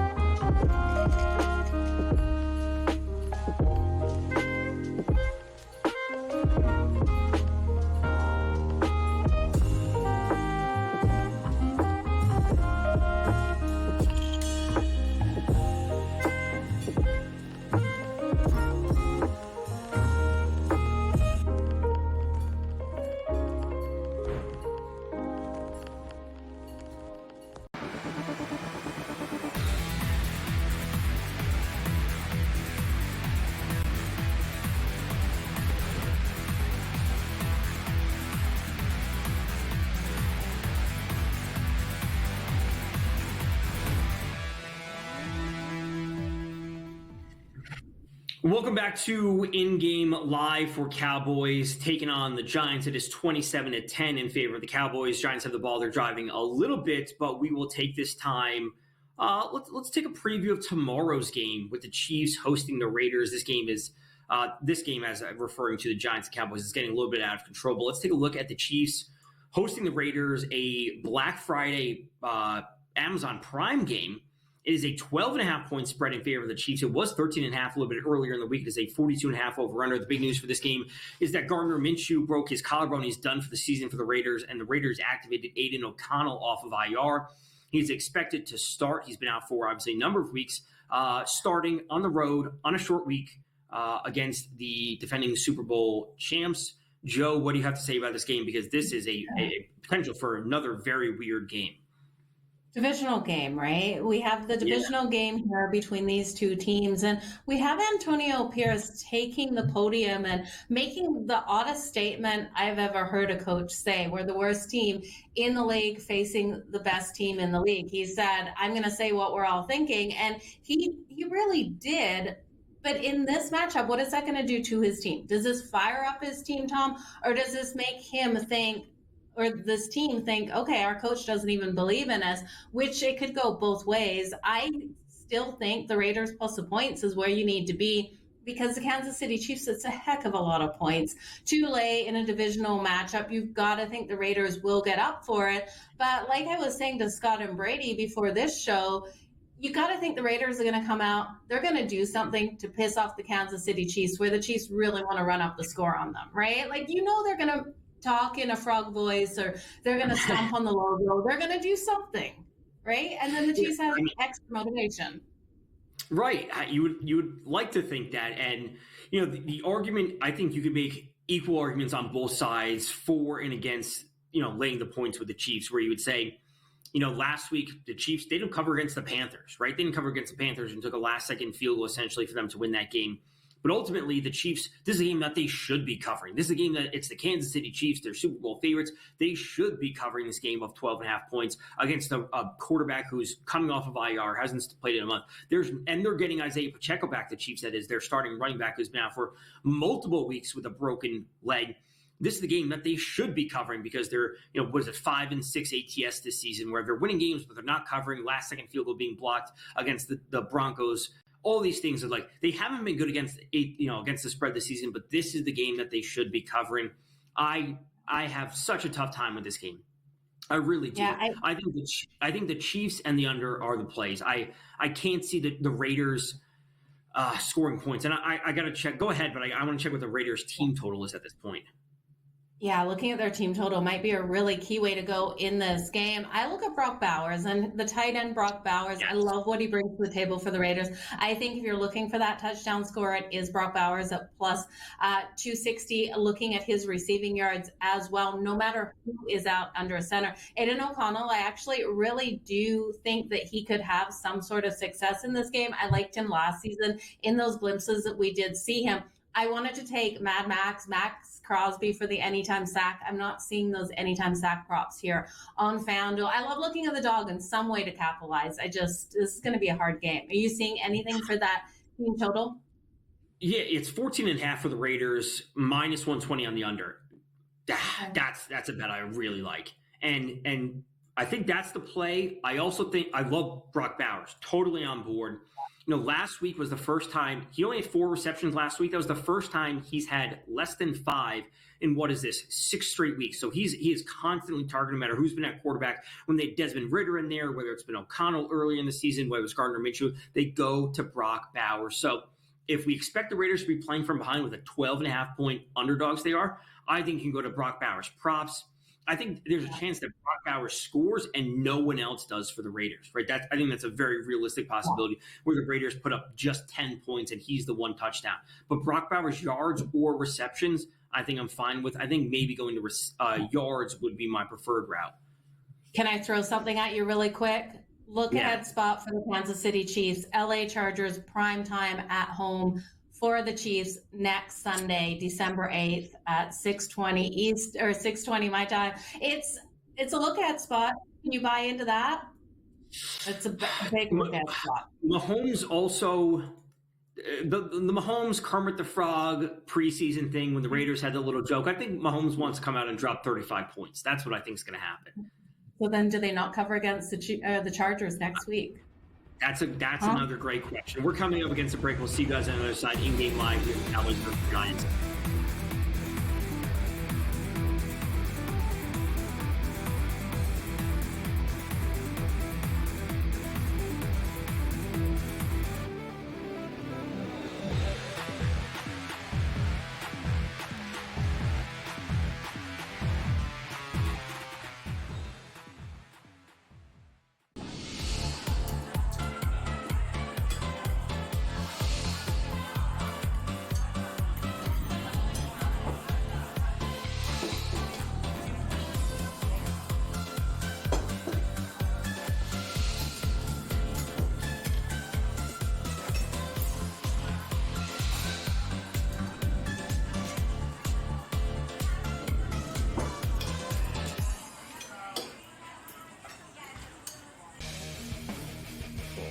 We live in a society right now where everybody's a snowflake, everybody's a cupcake, and everybody thinks that nothing is fair. Everything is like, it's not fair. We should have a better chance. We need more. You know what? I'm old enough to remember when you needed to have a perfect goddamn record to win a college football championship. That's the way it was. 11-1, too bad. Sports Rage tonight, only on SportsGrid. Grandma Bear, who owns the football team, probably comes in, gives a little, oh, man, you're such a good little boy out there. Congratulations, the way you coach this football team. I'm never going to fire you. Told me I missed you pinching your own cheek as I was that's what your looking down grandma and did does, not right? know we were getting... Oh, Donnie, you got such a good show there with that guy named Ben. Like, that's what your grandma would do to you when you go see her on Thanksgiving or Christmas, The Early Line, only on SportsGrid.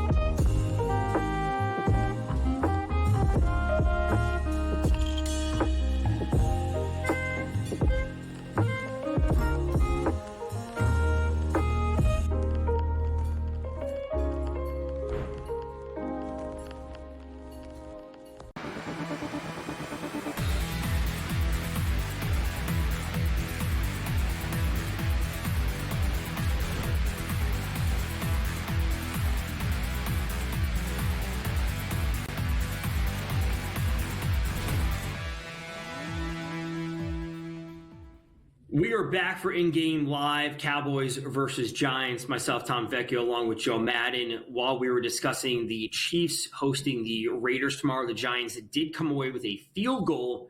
Graham Gano hitting that, which now means he has, 7 kicker points, which means he has hit the over on his, which is important to note if you bet on kicker props. I believe I was thinking at minus 138, thereabouts.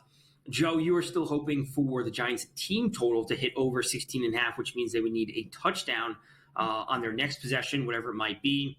Cowboys have the ball. They are about to start off. And the one thing I wanted to note as they're about to have the first play of their drive, we talked about the first plays of drives before. It was sitting at minus 260 for a rush of 1+ yards, which we see him pick up about 7 or 8. Minus 260 is a heavy, heavy line to be laying. I didn't lay that line, but again, fundamentally, from the game standpoint, they're up by multiple scores. It's fourth quarter. They should be running the ball. So minus 260 is the line I want to go to, but it is still the right side to be on. Yeah, definitely the right side to be on. I will be shocked if they come out and try to pass this ball down the field. They don't need to, and they can't risk that interception. They don't want to turn the ball over. So the ground game is the best strategy here for the Cowboys to eat up the clock and win this game, not allow the New York Giants to get the ball back in their hands, really limit their time of possession out there. We were talking the Raiders and the Kansas City Chiefs before that break.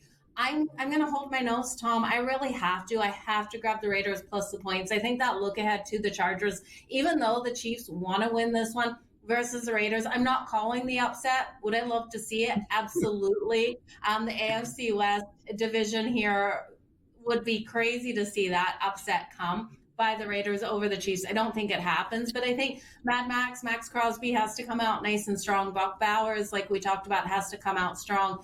And then they just cover this number. Backdoor cover maybe in this one?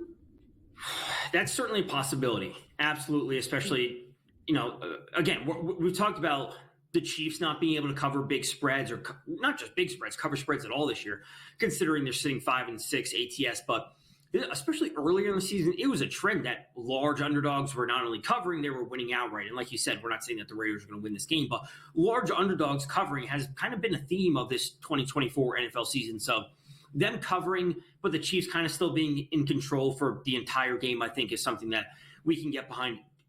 Just to note the Chargers, they're playing at Atlanta this weekend. I think that's a winnable game for them. Right, it's a winnable game for them. They're coming off a loss, I would say a decently tough loss against a good Ravens team.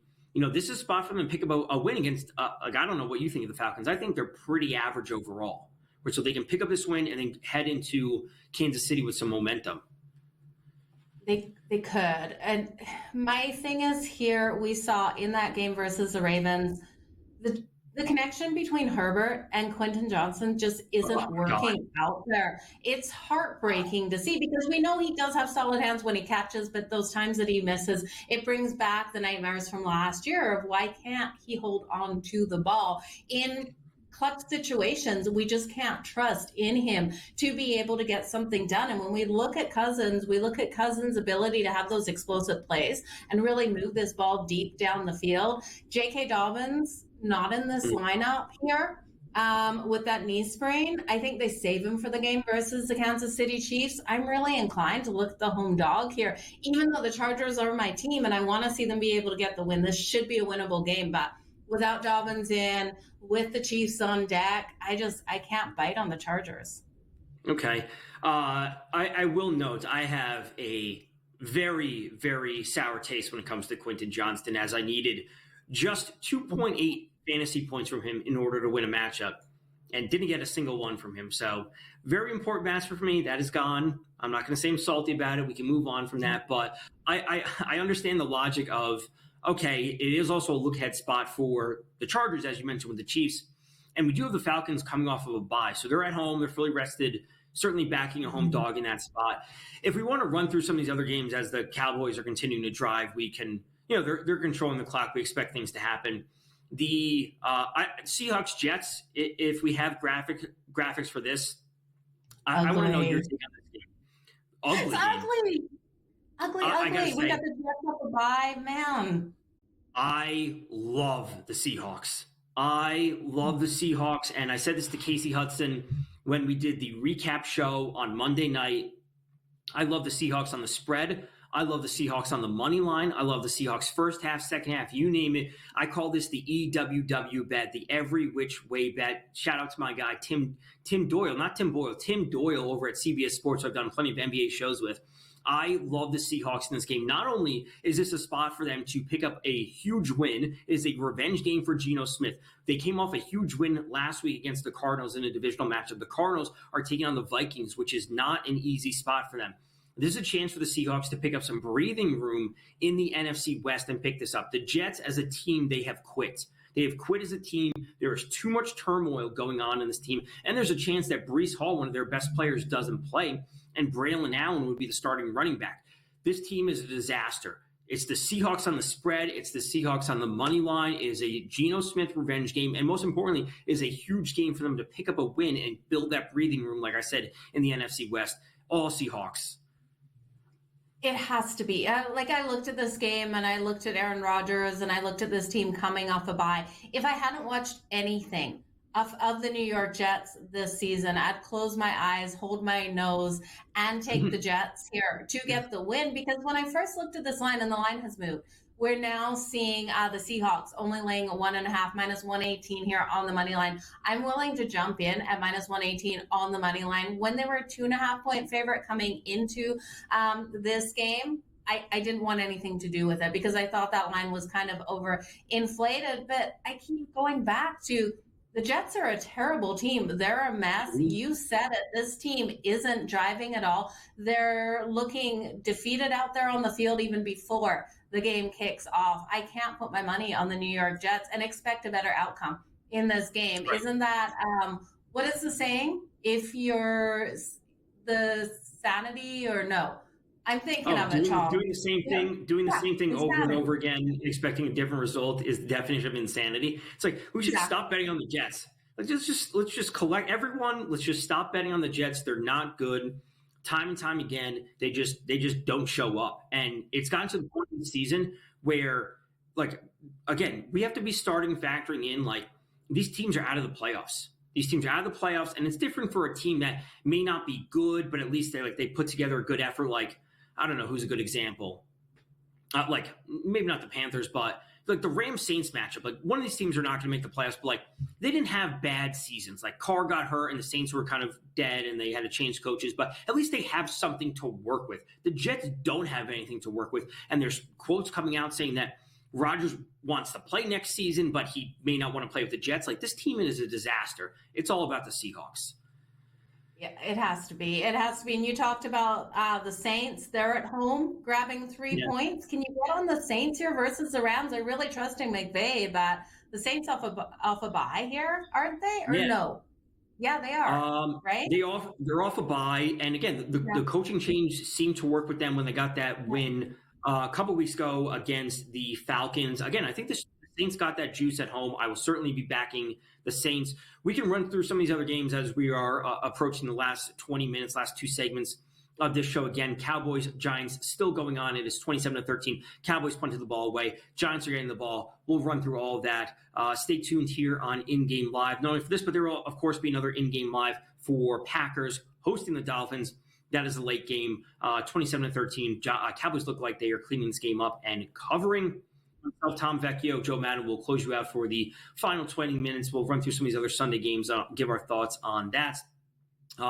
Giants need to do something. You would hope for some of your props to come through at this point, but it's all Cowboys. It has been since essentially the start of the game. It's just so ugly out here, Tom. I don't even know what to do. If I want to even live bet this game again in this one. Exactly. We'll see you guys on the other side of this break.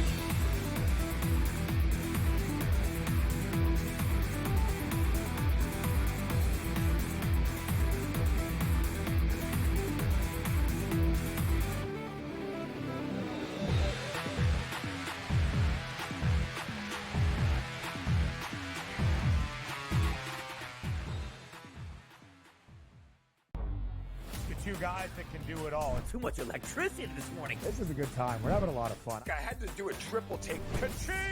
Why? Because of parity. I didn't mean to offend. Yeah, it's not going to happen. Load management is a dirty word. Let him rip. You know what? Circumstances provide the results. What? How do you do this once? Oh, Donnie, you got such a good show there. A network that is booming. The Early Line, only on SportsGrid.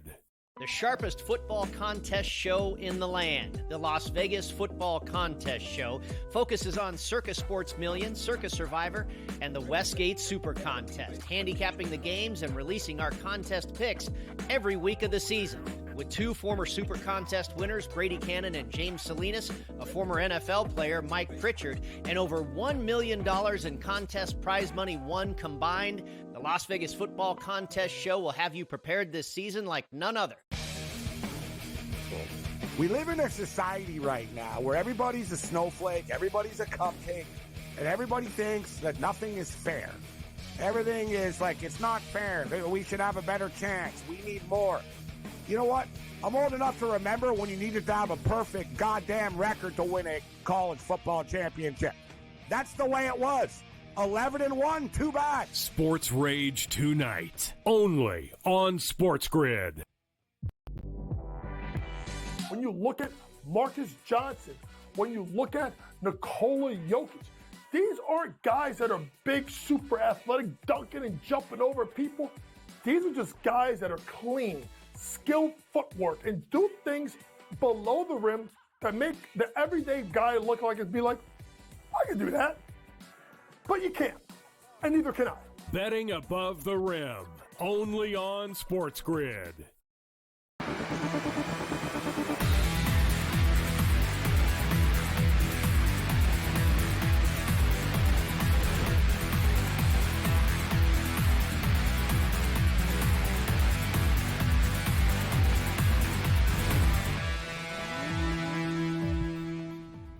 Welcome back to In-Game Live. Cowboys versus the Giants. Giants have the ball. They're kind of moving the ball. They're kind of taking penalties. They're doing their normal thing. It's 27-13. Myself, Tom Vecchio, Joe Madden. We will be here for just a few more segments before the Packers are taking on the Dolphins. 43.5 over-under. This total has jumped all over the place. It was down at 36.5. We said we were jumping in on the over. It was up at 46.5. You could take the under, whatever it might be. Cowboys look like they're winning this game going away. Let's hop into some more of these Sundays games because these are far more interesting than what's going on. The Giants are punting the ball right now. The Cowboys should just be running out the clock, even though we do have, 7:50 left on the clock. Do we have graphics for Steelers-Bengals? I think this is an awesome matchup and a lot of implications when it comes to the AFC North because Steelers are in a spot where, A, they need to rebound from, Joe, would you call it an ugly loss to the Browns on that Thursday night snow game? Yeah, it was. It was an ugly loss for them in that one. They should have been able to get the win versus the Browns. I looked at that game and I really did think they needed to bring more, especially on the defensive side of things in that game. And now versus Cincinnati Bengals, they're a 2.5-point dog on the road. The Steelers in that game versus the Browns were a favorite, which is always not a spot you want to be with the Steelers. But Mike Tomlin, as a dog off a loss, you talk about trends and not buying into some of these trends. I think Mike Tomlin, though, as a dog off a loss on the road, is a trend you have to buy into. He's been so strong, 62% against the spread for Tomlin as a dog on the road, 64% against the spread on the road as a dog when the spread is between 1 and 3. That's where we're sitting at 2.5 right now. It's got to be a play for me on the Steelers. What about you? It is a play for me on the Steelers. And, when trends like this start getting like a little bit too specific, part of the problem I have with this sometimes is, let's just say someone was backing the Bengals, right? And they would talk about the spread or whatever it might be. What I don't like about it sometimes is they'll reference a spread or the reference of the trend in terms of the spread before Joe Burrow is there, or before Zach Taylor is there, and say, oh, the Bengals are this, and this against the spread in divisional matchups when it's less than 3 points. Like you're talking about sample size hypothetically when Joe Burrow wasn't there, so that means nothing to me, right? So I want to narrow the focus of the spread. And Mike Tomlin has been there forever. So we can use a lot of different factors. So those are spreads because we actually have a viable sample size to use because we can look at away games, off of buys, home, cold weather, sunny weather, doesn't matter. That I am on board with, and I am already on the Steelers at +2.5. This is a huge game for them because I also like to look at other factors of the schedule. The Ravens have a very difficult matchup going up against the Eagles. And if the Ravens were to lose and the Steelers were to win, that is huge for their divisional fight against the Ravens. Or, so that I love going to. So I'm absolutely on the Steelers. And at a certain point, I'm going to have to be invested in the Steelers money line. I'm not there yet, but I probably will be come Sunday. Yeah, I think a lot of people are going to be I think the public side has to be the Cincinnati Bengals here. People love the flash of Joe Burrow out there on the field. And when you look at his numbers overall, Tom, they're not bad. The problem is they're just not converting for points. We're seeing, him be able to get those touchdowns. We're seeing them be able to move the ball through the air, but we're not seeing them still get those wins. So I think the public side will be the Cincinnati Bengals. I think they're going to get a lot more love by the time we kick off on Sunday. So +134, I'm with you. It's not really where I want to be with the Steelers when this ticks up to +150, which I think it will. I will be jumping in on the money line as well. Right. A couple more interesting games around the league. I think Texans-Jags is sneaky kind of huge, and Bucks-Panthers is also pretty big. Let's start with the Texans and the Jags. I don't know what you make of the Texans as a team overall. They're clearly not a favorite coming out of the conference, but I think they're good enough. And last week's performance against the Titans was terrible. Absolutely terrible for the Texans. This has to be a bounce back spot for them. And I said this on multiple shows across SportsGrid. I thought last week was a massive game for the Texans because last week, what did we see? We saw the Colts, who were coming off a win against the Jets at the time. They were at home playing the Lions. And we'd all agree that the Lions were in a spot to win that game, which they did. And the Texans had a chance, again, looking at the schedule, to build that breathing room in the conference and pick up a win against the Titans, and they failed to do so. I think the Texans have to win this game. Yeah, they absolutely have to win this game, but I'm looking at the spread going, at what point is this just too many points for them to win it by? Because you talked about CJ Stroud, you talked about that terrible loss they were coming off. I just don't know how much I can trust him as a favorite in this game. If they were grabbing the 5.5, I'd grab them plus the 5.5 with a sprinkle on the money line because I think that they can win, especially against the Jacksonville Jaguars, who are a complete mess at the moment. There's talks it might be Trevor Lawrence coming back, but if he does come back, he's not 100%. Otherwise, it's going to be Mac Jones out there under a center, which I can't trust Mac Jones to really drive this team. But again, we've got another divisional matchup here. We've got a divisional match or favorite here with the Houston Texans laying a heck of a lot of points, a team that I don't trust. If push comes to shove, it's the Jags for me. I don't love it. I don't love this team. The offensive line is just so bad here for the Houston Texans. They're allowing CJ Stroud to be completely trampled on in this in the season. It's bad. Yeah, I think this is a spot where live betting, like it's like you give me the Texans at -2.5.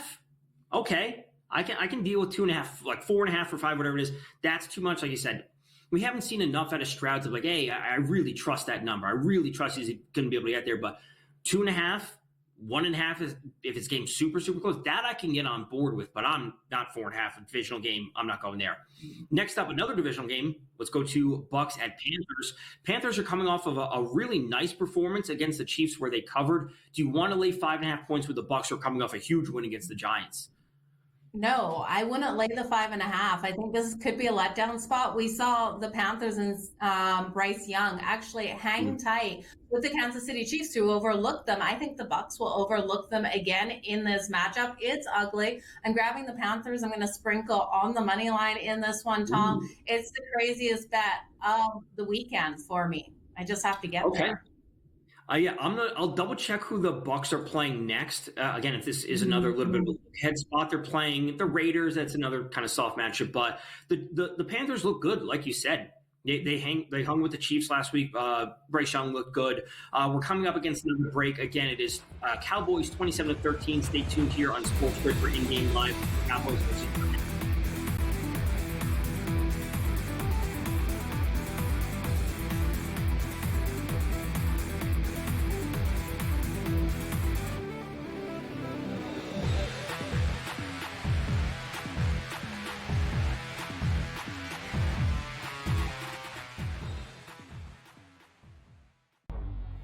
Two guys that can do it all. Too much electricity this morning. This is a good time. We're having a lot of fun. I had to do a triple take. Ka-ching! Why? Because of parity. I didn't mean to offend. Yeah, it's not going to happen. Load management is a dirty word. Let him rip. You know what? Circumstances provide the results. What? How do you do this one? Oh, Donnie, you got such a good show there. A network that is booming.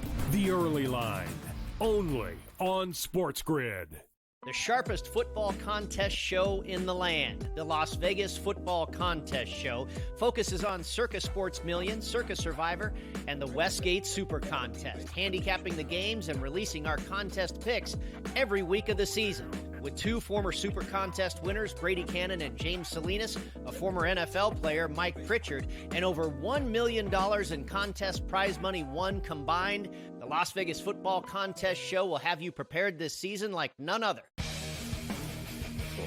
We live in a society right now where everybody's a snowflake, everybody's a cupcake, and everybody thinks that nothing is fair. Everything is like, it's not fair. We should have a better chance. We need more. You know what? I'm old enough to remember when you needed to have a perfect goddamn record to win a college football championship. That's the way it was.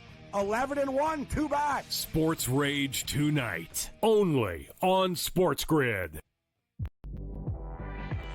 When you look at Marcus Johnson, when you look at Nikola Jokic, these aren't guys that are big, super athletic, dunking and jumping over people.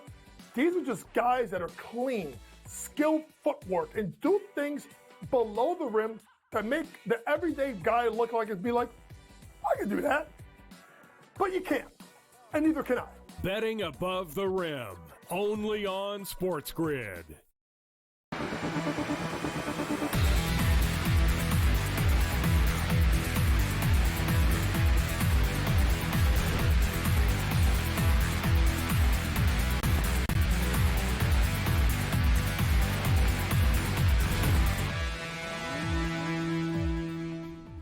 We are back for the final segment of In-Game Live. Cowboys hosting the Giants. It is 27-13. The Giants have the ball right now. They are driving, trying to put up the last few points in the last 4 minutes or so of the fourth quarter. This would be big if you have props, some yardage props, whatever it might be. Let's actually go back to a couple segments, I guess an hour or so ago when we were at halftime. We're going to give our final preview of Packers versus Dolphins. We'll run through our same game parlays again. Joe, take it away. Looking at this matchup between the Miami Dolphins and the Green Bay Packers, it's the Packers all day for me, you guys. I think you can look at them to come out and win this comfortably. I like laying the 3.5 with them. I think they can win this one up to a touchdown. So I'm going there. I'm also going to look at the Miami Dolphins to really struggle to put those points on the board. I think you look at them under 22.5 points for their team total. I still do think Achane can have success out there. His anytime touchdown holds value. And then the tight end Smith as well for his receiving yards over 46.5. I'm expecting the Packers and Josh Jacobs to really eat up the clock on the ground, but I like his short receptions as well. So I'll take Josh Jacobs over 90.5 rushing and receiving yards. I'm going to look at Jordan Love to run one in with his legs. That's coming in at plus 500. I'm going to look at the Packers in the first half to come out strong over 13.5 points, I think, and Reed for the anytime touchdown. As for that same game parlay, my 3 favorite bets is coming in at plus 431 parlayed together, and that will be Smith, the tight end for the Miami Dolphins, over 46.5. Receiving yards, Josh Jacobs over 90.5, rushing and receiving, and the Packers in the first half at over 13.5 points. Tom, what are you liking? Yeah, we're largely on the same page. It's a Packers game tonight. It is what it is. My same game parlay is starting off the Packers money line. I want to go things about slightly differently, but we both expect the Packers to control the ball. We both expect the Packers to come away with the win. I expect them to win on the money line. Again, I like Jordan Love for the passing. A bit of a slow game last week, and again, it was kind of just the game flow where he didn't have to do a whole lot because they were up so big against the 49ers. But, being out there, I think the yards will come from him against a Dolphins defense I'm not fully sold on. We know that Romeo Doubs is out for the Packers, so someone else is going to have to step up. I believe that's going to be Watson. I also like Reed. I spoke about him over 20.5 for his longest reception. You can kind of mix and match them. If you like Reed over Watson, that's certainly fine, but I like Watson in the SGP. And then I believe Devon Achane will continue to play a large role in the passing game for the Dolphins, and he really has been an extension of the running game when they're doing these short check down passes from Tua Tagovailoa. So the 4 legs, it's heavily on the Packers, and yeah, Achane would get the yards, especially if the Packers are out in front. So that, and then again, the other bet would be Reed over 20.5 for the longest reception. Giants have the ball. They're continuing to drive. It is still 27-13.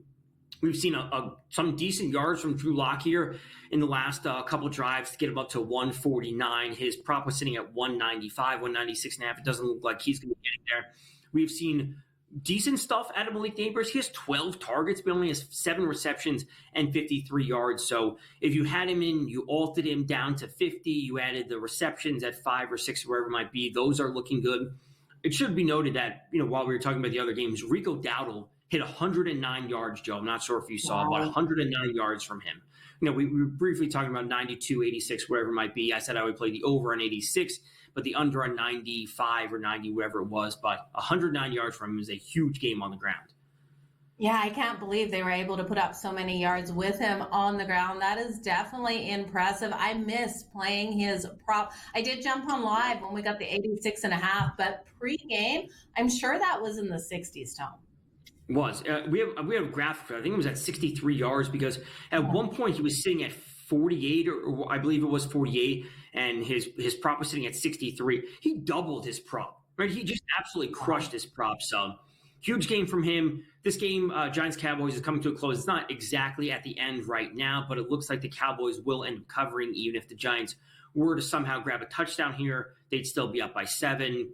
2-minute warning. Cowboys got their timeouts. Giants only have 2. Joe, any closing thoughts here?